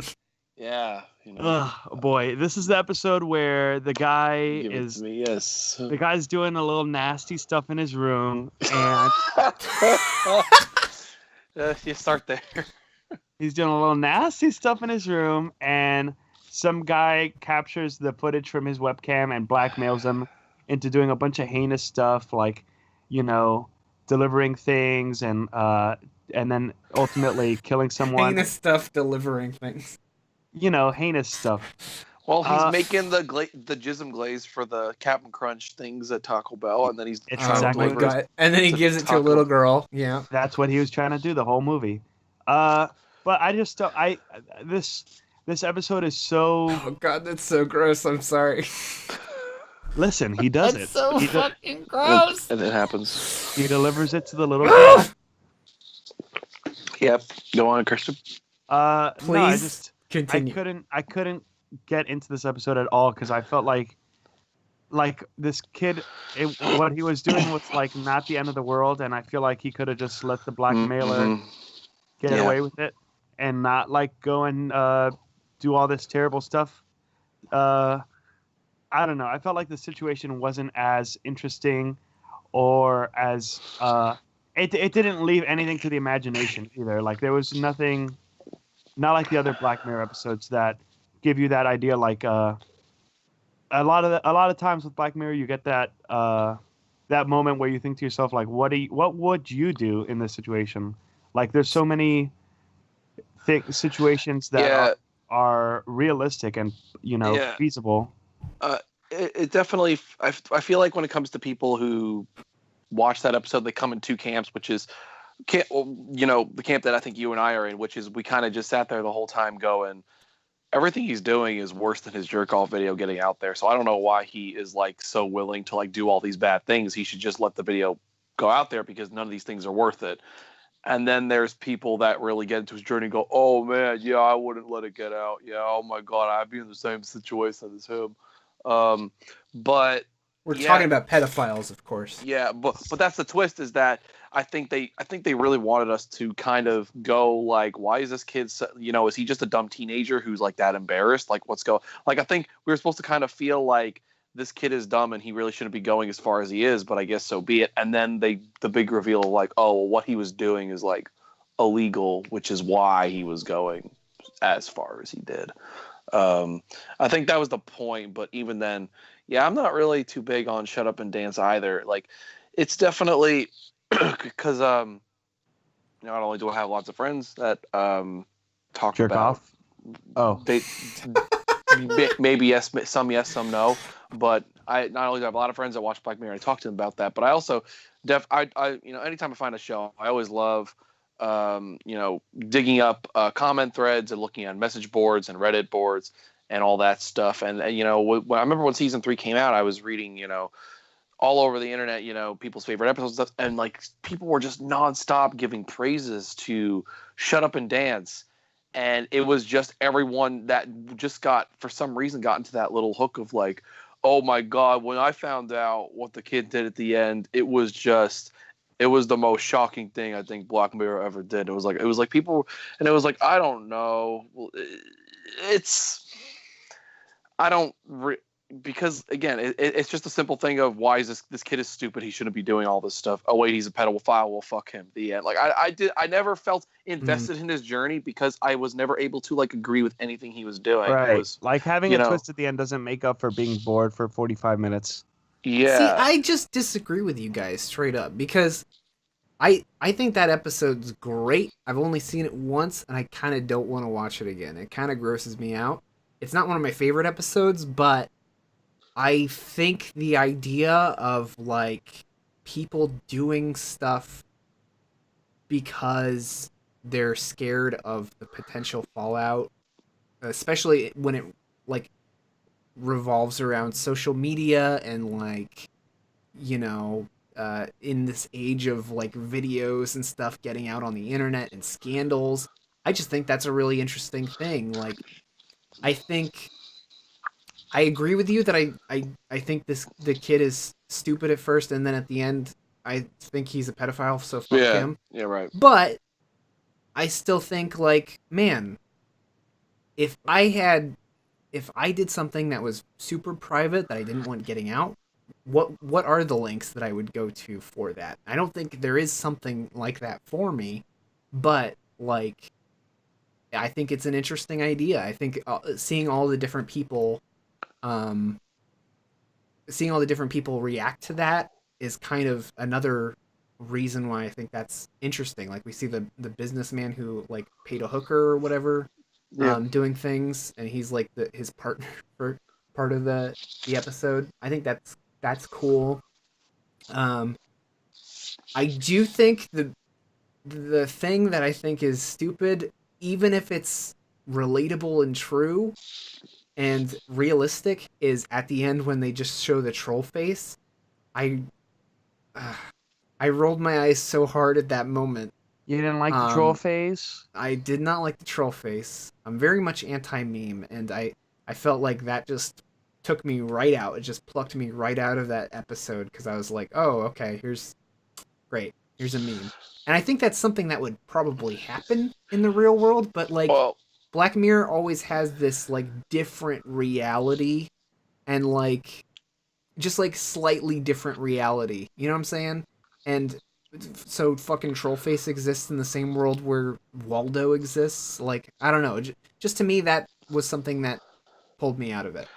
I like the episodes where they try to make them really close to home in terms of like, oh yeah, this is something that could maybe happen. I always like something that hit too close to home, and the troll face did it for me because I feel like that was just a reminder of who's on the other end. Obviously, the situation in Shut Up and Dance is very overblown. It's very, like what are the odds of this actually happening? But in the real world, there are people that do hack large companies and get into accounts and shit like that. And I feel like it's a reminder of who's on the other end. And all it is, it's just some fucking dumbass who probably didn't even go to school, has a poor sense of humor, but just has the right technical know-how to pull off, just has enough computer knowledge to pull off getting into the wrong stuff to cause catastrophic damage. And I feel like the Yeah, troll and face I was a think that's reminder that, there's not some like super mega ultra genius on the other end of it.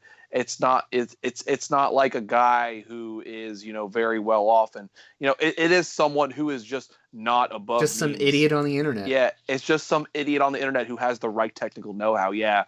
So the troll face for me was definitely a reminder of like, yeah, at the end of the day, hackers are just fucking computer nerds who just decide to be fucking assholes and do this or that or whatever. So that's why the troll face does it for me. Like the troll face was a reminder of who was actually on the other end of this thing and and the kind of person that was likely on the other end of the whole incident in Shut Up and Dance.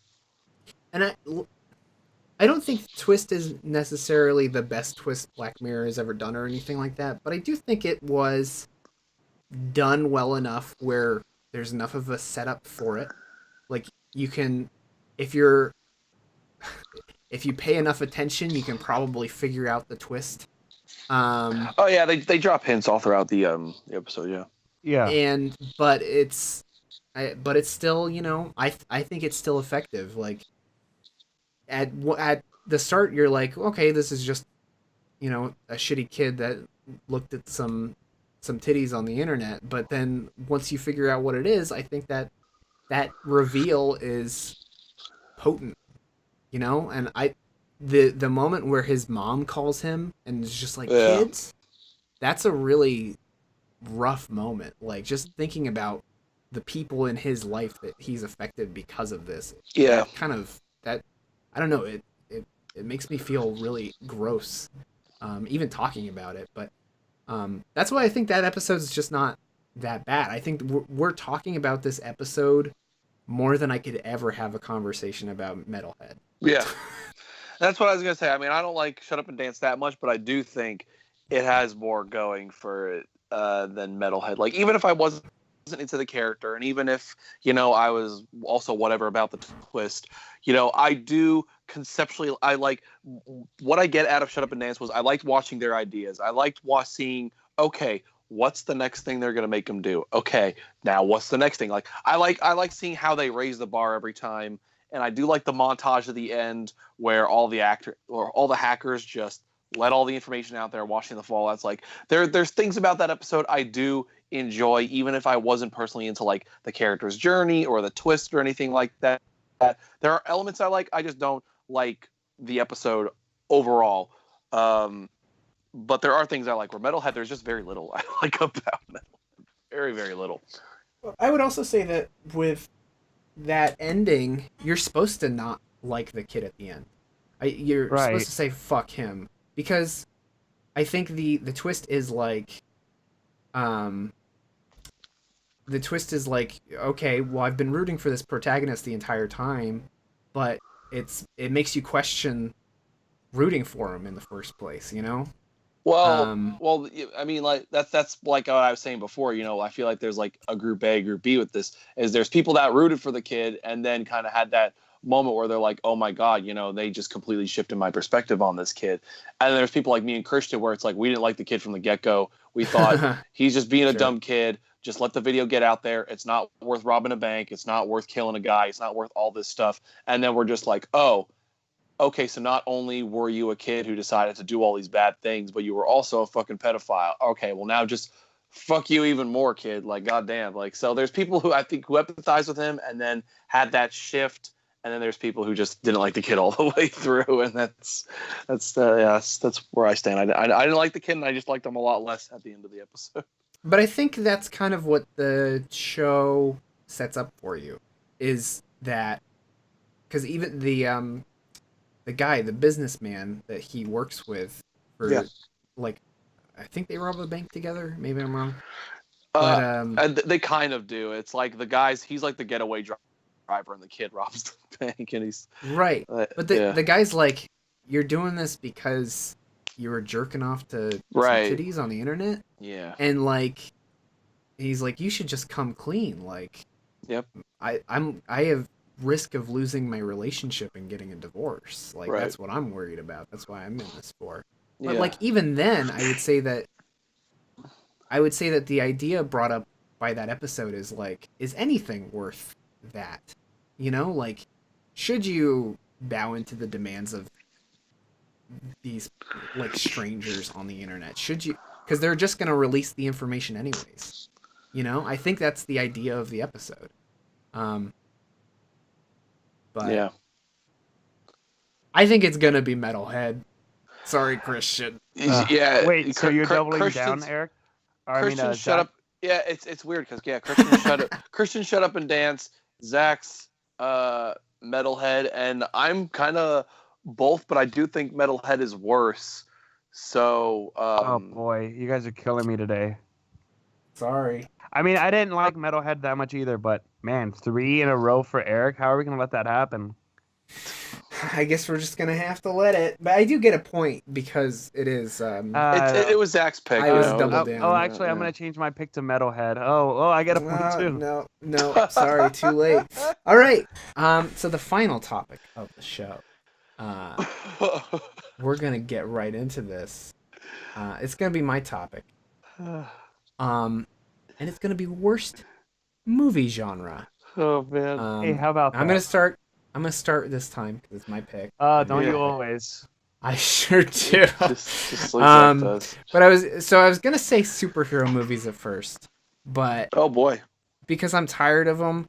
But like, if you look at the quality of the movies, I'd say that you get like 2 movies at least that are good a year out of the superhero genre. I like those odds. And that's more than I can say for a lot of genres, I'd say. This is gonna fucking upset Eric, but I was also thinking this is a runner-up. I was thinking horror, because for like a long period of time, there were no good horror movies for like, just none were coming out basically until recently.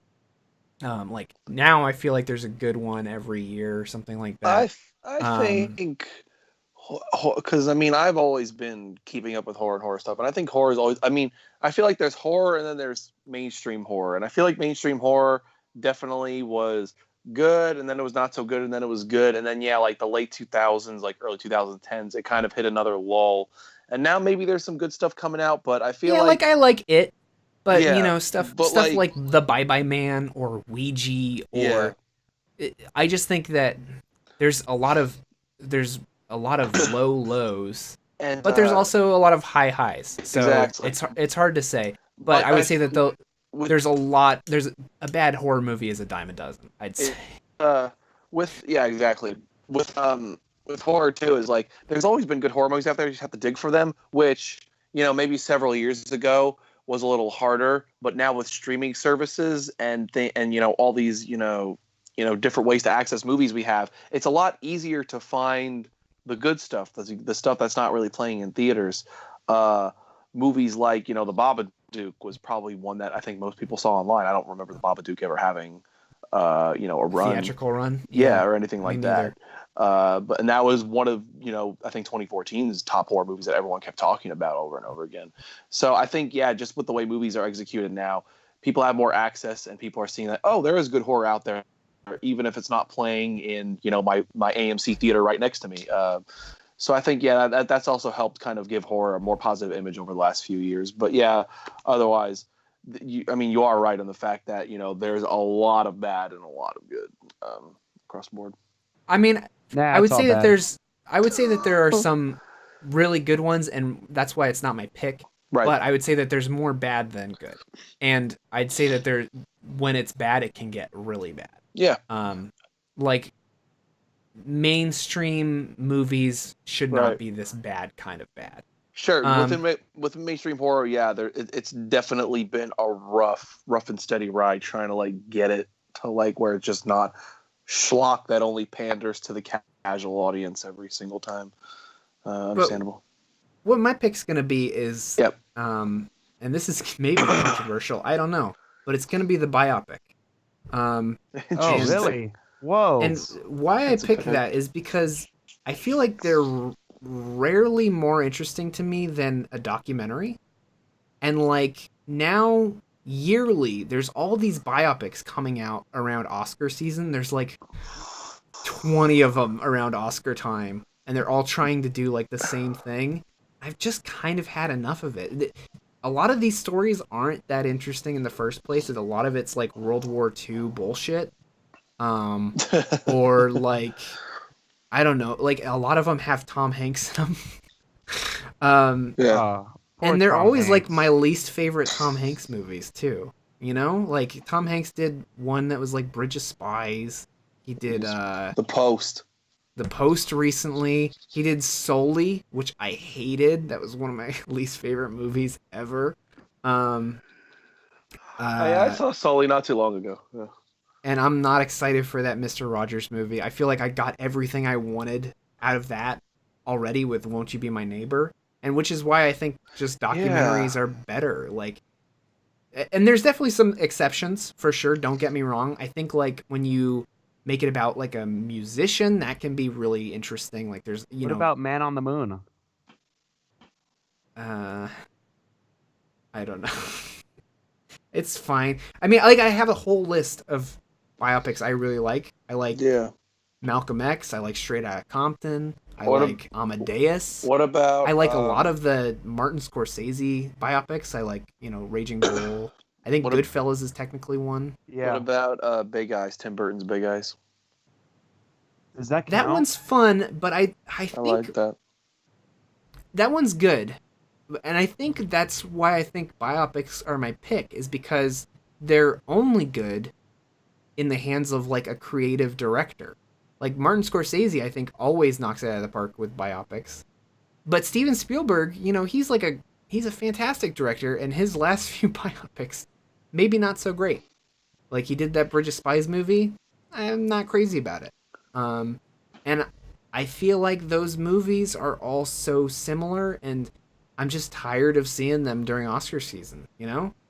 And like I said, I have so many movies on that list that are like, some of my favorite movies of all time. But those movies are also separated by like 20 years, And like there's just not many every year that come out that I'm like super jazzed about, Um I bring this up because like and I've been thinking about it because of that Freddie Mercury movie that's coming out. Oh my god. That looks terrible, but I'm gonna be there day I've- one. Oh my god. I've heard that and like the reviews just came out for it. Like the first impressions have come out for it. And like people are saying that the movie is awful, but Rami Malek is good. And I feel like now these movies are less movies and they're more like what real person can this actor play? You know what I'm saying? Ugh. It's like more of like an acting experiment than anything. And Rocket Man, hey, that looks like a great movie. I think fun. if you cut movie trailers with these classic rock songs, they're always gonna look okay. But that one looks good. So there's movies I like in this genre, but there's so many of these movies every year that I'm just tired of seeing. Because I see all of the Oscar nominations, and I have to sit through like 8 biopics every year, and I'm just so fucking done with it. It's not none of the like things or events that people pick are interesting to me. And I think that's why I'm going biopics. But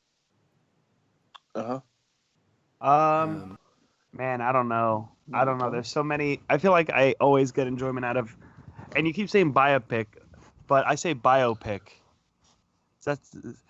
What do you think of that, Ricky?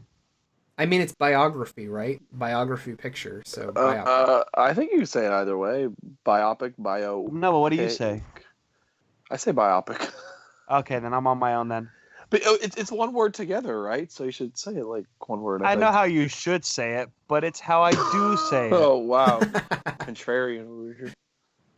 Anyway, I don't know. I agree that there are too many.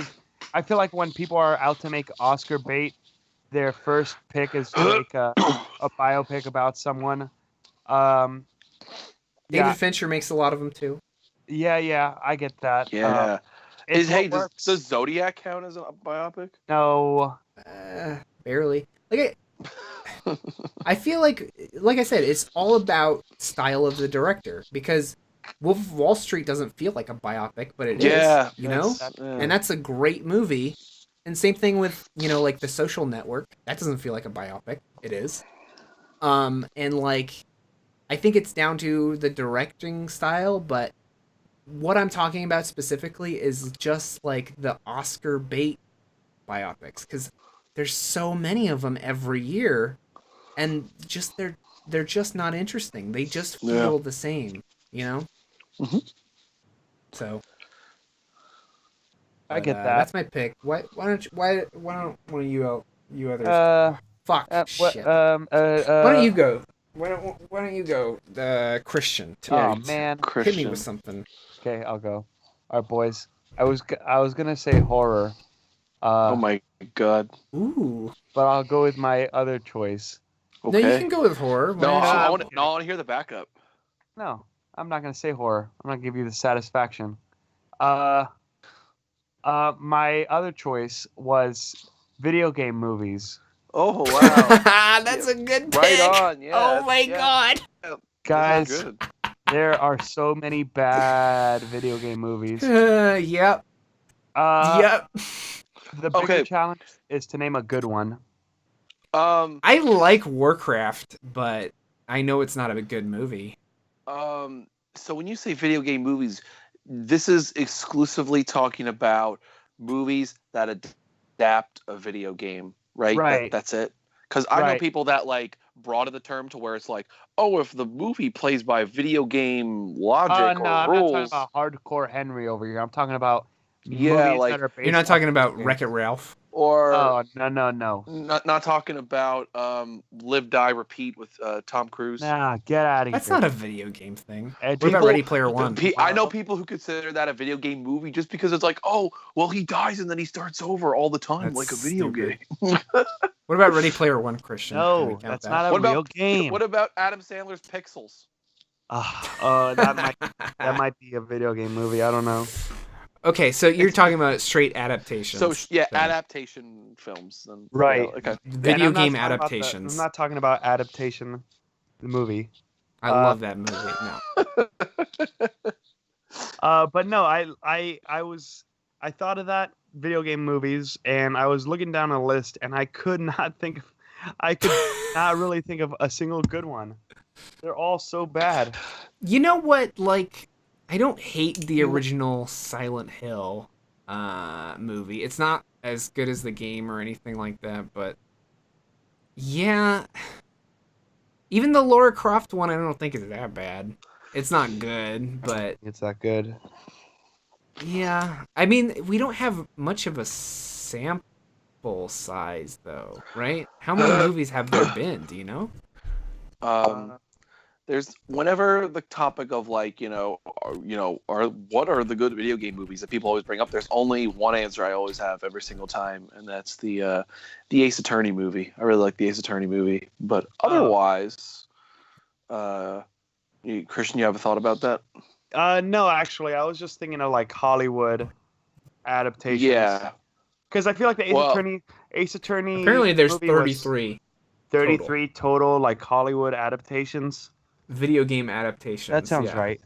But I feel like the Ace Attorney movie was made fully by the original teams, so that seems like cheating. You know what I mean? Was It's just that? Yeah, it's weird. I don't know why we keep making video game movies every year. Like, Because there's seriously one that games- comes out every year. Video games are getting more and more popular literally every single year. Like it's a growing medium that's slowly kind of rising up to the ranks of being considered as that's to the same level as movies or TV shows or books. Like it's kind of like video games are just becoming another one of those mediums that people consume on a regular basis. And I think Hollywood is just picking up on that more and more, and they want to make movies that appeal to that. As time goes on. I mean, once again, just look at Pixels. It was like, oh my god, let's just make a fucking movie that references a million different classic arcade games and stuff like that. Ready Player One. Well, I mean, it's not a video game Doesn't movie, count. but yeah. I was in my mind. I was thinking of that poster where he's got like the VR mask or whatever the hell's on his head. But yeah, that classic poster.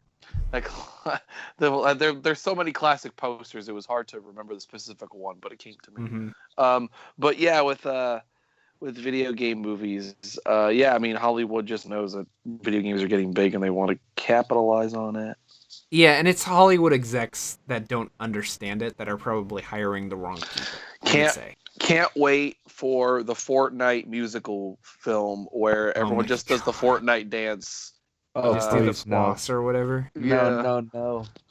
That's gonna happen. That's you know what? You know what movie's been in like fucking development hell forever is the Minecraft movie. Yeah. We're trying to get a Minecraft movie working for years, but it's never come out. Oh my god! I wonder how the Angry Birds movie was. Oh right, the Angry Birds movie. Yep, there was an Angry Birds. Shit. The bits I saw of that movie, I didn't hate. Huh. I mean, you're definitely right. There's not a good one. I'm looking at a list now of like somebody ranked it, and the one they picked as number one was Postal. Why would you do that? That's not a good one. And then number two was Prince of Persia, which is also not a good one. I could see it. And then number three is Assassin's Creed. Oh, I didn't even see that. So, I mean, you're right. There's not any good ones. I think I have to, like, agree with you now. I'm just, you've won me over already. Christian had a mighty top pick for this one, yeah. But let me hear Eric's. I Eric's can tell gonna you, say horror.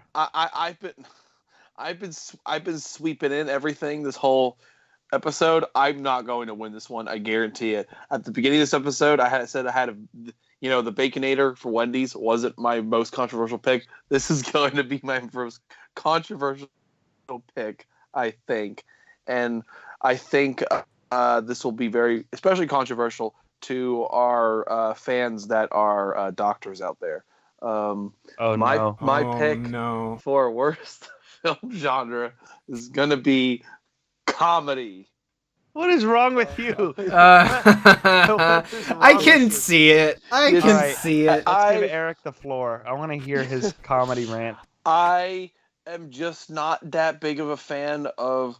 I mean, I have some I like. It's kind of like where Zach, he says he's got biopics he likes, but in general, I wouldn't say I'm just a fan of comedy films. Like there's just so Do you not rarely like to ones. laugh?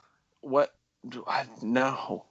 There's just ones I so rarely see, and I genuinely enjoy it and laugh beginning to end. I think it's that thing where if I feel like, you're setting me up for a joke, I'm being expected to laugh. I'm not going to laugh that much because I'm expecting to really laugh, and it's just not going to happen. Like when you expect to laugh, you're not going to laugh. But like if I were to rank like the movies I think are the funniest, they probably wouldn't be comedy movies because I think, comedy is comes best when it's organic to like the plot of the movie or the characters or what's going on. I don't like when it's just this is a comedy movie and therefore we're going to have this scenario and there's going to be comedy along the way. Like I I mean, like do you organic. consider like Yeah. Ghostbusters a comedy? You Yeah. could. Yeah, I would. I'd consider would. something But you like don't Groundhog's like it? Day. You But- don't like Ghostbusters? I like like I said, I have comedy films I like, but I think as an overall genre, I'm disappointed.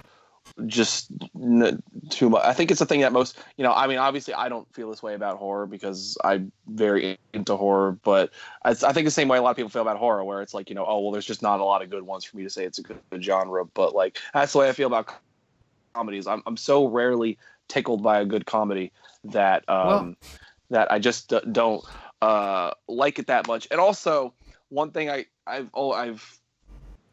it's a thought I've always had, and I'm happy to put it out there. I don't think it's going to get much agreement, but I feel like, okay, so every film genre can have like, good movies and bad movies, but I feel like when any other film genre has like, if there's a bad horror or a bad video game movies, I feel like you're always able to put on that movie and at least laugh at how bad it is. It's like, okay, this is bad, but if you get a couple friends together, we can laugh at how bad it is and make this work. But I feel like there's nothing worse than a bad comedy. I feel like when a comedy is bad, it is just like bad humor is, there's no way to make that fun. Bad humor, you just kind of have your head in your hands the whole time. You're like, this isn't funny. Make it stop. I want it to be over. It's that thing where, when it's humor that just doesn't resonate with you and it's not your kind of humor, it's just torture to sit through it. See, I think you're right, but I think because there's also not like a whole lot of comedies I'm super into. The big budget comedies, especially, like ones that come out in theaters, I think are bad. But like I saw Game Night this year, and that was all right. I like that. Did you see But that, Eric? you know what? I was mildly interested in it because I knew it had like a little bit of a horror twist, but He didn't even see it. But you know what I'm going to say is that I think that studios are just kind of done with comedies. Like, there's only one or two that come out a year total. Yeah, basically. isn't that crazy? Like, I can only think of this year. I can think of the Happy Time Murders. Oh, what a film! I can think of Game Night, and I guess that's it. I saw Maybe Night Tag? School. I saw Night School this Oh, summer. Night School. Okay. Also, there's a lot of Tiffany Haddish movies coming out. I don't like Tiffany Haddish at all. Yeah. Why not? Right? It's that so thing where funny. Hey, exactly. That's my point. Is like okay, Eric. comedy. We're not in the same boat here. I'm not gonna say no one's funny. Like when comedy's bad, funny. it's like the worst thing. Like you can't Well, make bad comedy it's fun. all It's just subjective bad. though. Like, because the comedy you and I would enjoy, Eric, is definitely different from something my mom would enjoy. So Sure. And there's nothing. Sure. It's But, hard to say that there's anything like that with any of the other genres. Like I think with horror, you can definitely say like I like jump scares. I don't like jump scares, but horror is definitely not as subjective as comedy is. But I think, okay, I mean, I will admit, because I watch a lot of horror, there are definitely bad horror movies that are so bad I can laugh at it, and there are some that are so bad it's just boring and I want it to be over. But like I said, I mean, normally if it's that, it's just kind of like, okay, this is boring. But when a bad comedy is bad, it just feels like torture to actually sit through it. And I feel like even, and once again, it is subjective, but I feel like everyone out there has comedy they like and comedy they don't like. And I feel like everyone out there can at least empathize with the feeling of knowing what it's like to sit through something that is just something is meant to be funny, but just you don't think it's funny at all. Even if movie A is my taste and not your taste, and even if movie B is, your taste and not my taste, at least, maybe we have the opposite feelings, but at least we experience those same feelings on those opposite movies. You know what I mean? Yeah, I see what you're saying. I think you're right that, like I said, I think you're right that a lot of comedies are not very good. Adam Sandler comes to mind. Like, I don't think I've ever liked an Adam Sandler movie except None of for them? maybe the Wedding Singer. I'm one like of those The Wedding guys Singer. that likes some Happy of the Gilmore. classic Adam Sandler movies. But yeah, in general, his recent stuff. And you know what? That's kind of another thing that is kind of scratching my brain too. Is that, like, I think if I had to list like favorite comedy movies, it would be stuff that like predates this millennium. Like, it'd be It's stuff from honestly like the all 80s, stuff, yeah, before 80s the and 2000s. 90s, right? And like that, I think that's where all my favorite stuff comes from. Like, I really Well, that's can't just think the of too sheer many numbers of it. comedies. They've been coming out with less and less comedies this decade. You So like, think so? yeah, I think he's definitely. right, yeah. I feel Because, like, now there's only, I remember back in the 90s there being, like, a comedy every week. And now it's, like, you get, like, 5 maybe throughout a year. And that's being generous. I think, like, before The Hangover, I don't remember any comedies coming out, honestly. And then The Hangover came out, and there was a bunch of, like, imitation movies. Yeah, like The And Hangover then, 2. yeah, exactly like that. And then Bridesmaids came out, and it was the same thing. So there's, like, these little touchstones in between these movies that come out, that, like, get people rejuvenated in the comedy genre again. But I don't know. I think I don't think we can pick comedy just because there are some really great yeah. comedy movies, and I think we have to go video game movies. I Yeah. think we have to go video game adaptations. Wow, I mean, just because I get didn't one. think it would be I didn't think it'd be a slam dunk, but I just wanted to get it out there anyway. I think you're I'm crazy. googling for 2018 comedies right now. Game Night, Cock Blockers, I like those. Deadpool both. 2. That's a super I like favorite that. movie, maybe technically.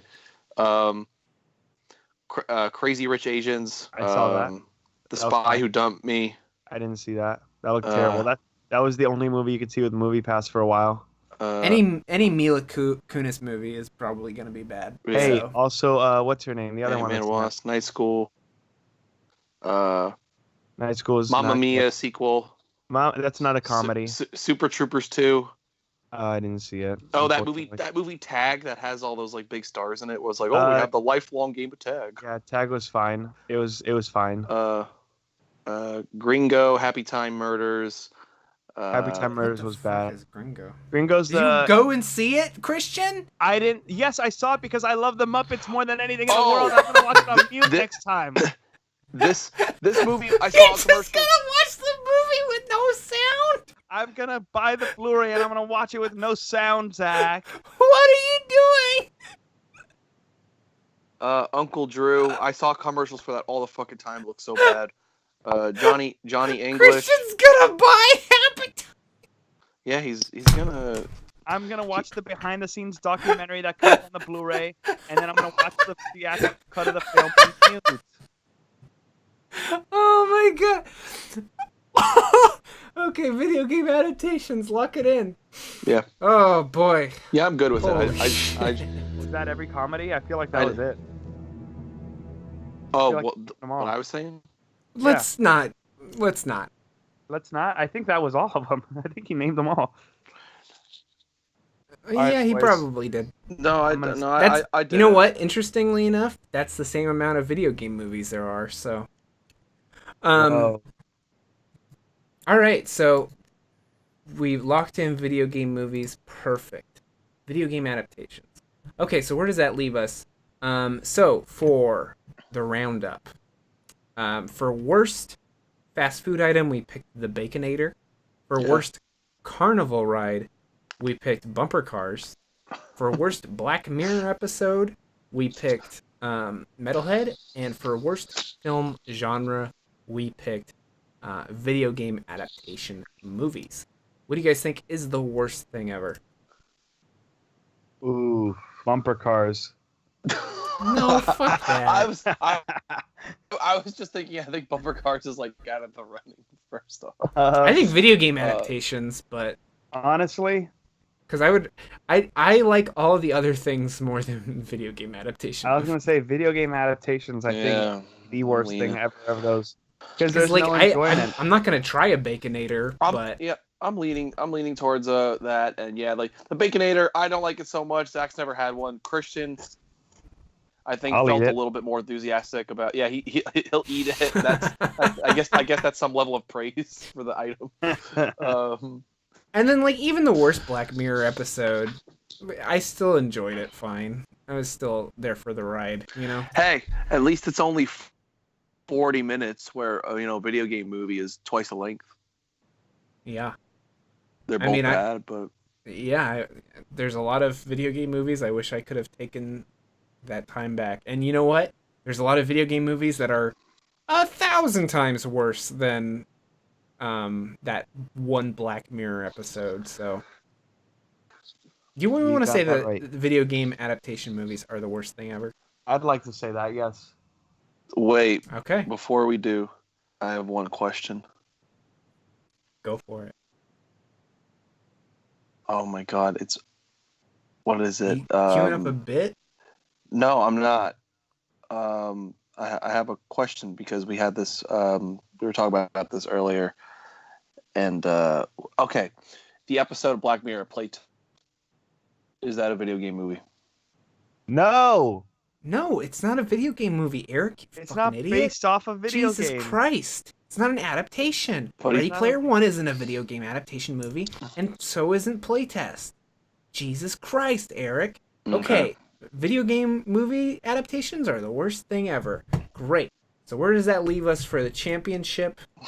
I'm really concerned right now. I'm really worried because I okay, so I'm still in the lead. Okay.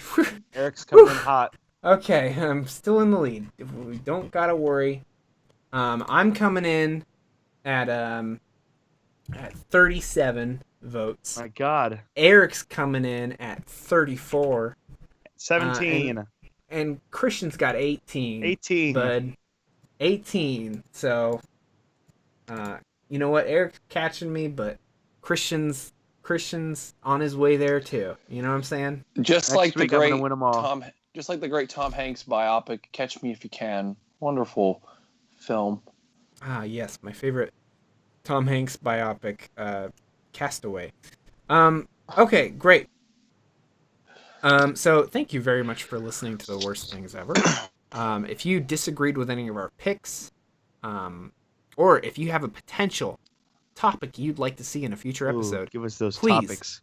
email us at worstthingspodcast@gmail.com or DM us on Twitter at worstThingsCast. Hey, on Twitter, you can also see our poll. So if you want to vote and let your voice be heard, even if it's like just on a poll on Twitter, that's totally cool. Hey, vote on those and don't polls. put other and then not say what Then the not other is. say anything because we want to know what POS. you guys think is the worst Yeah, thing you ever. POSs that listen Whoever to this. you are. No, all of you. All of them. No, not all of our listeners are bad. Christian, You guys are NG. All of you. stop it.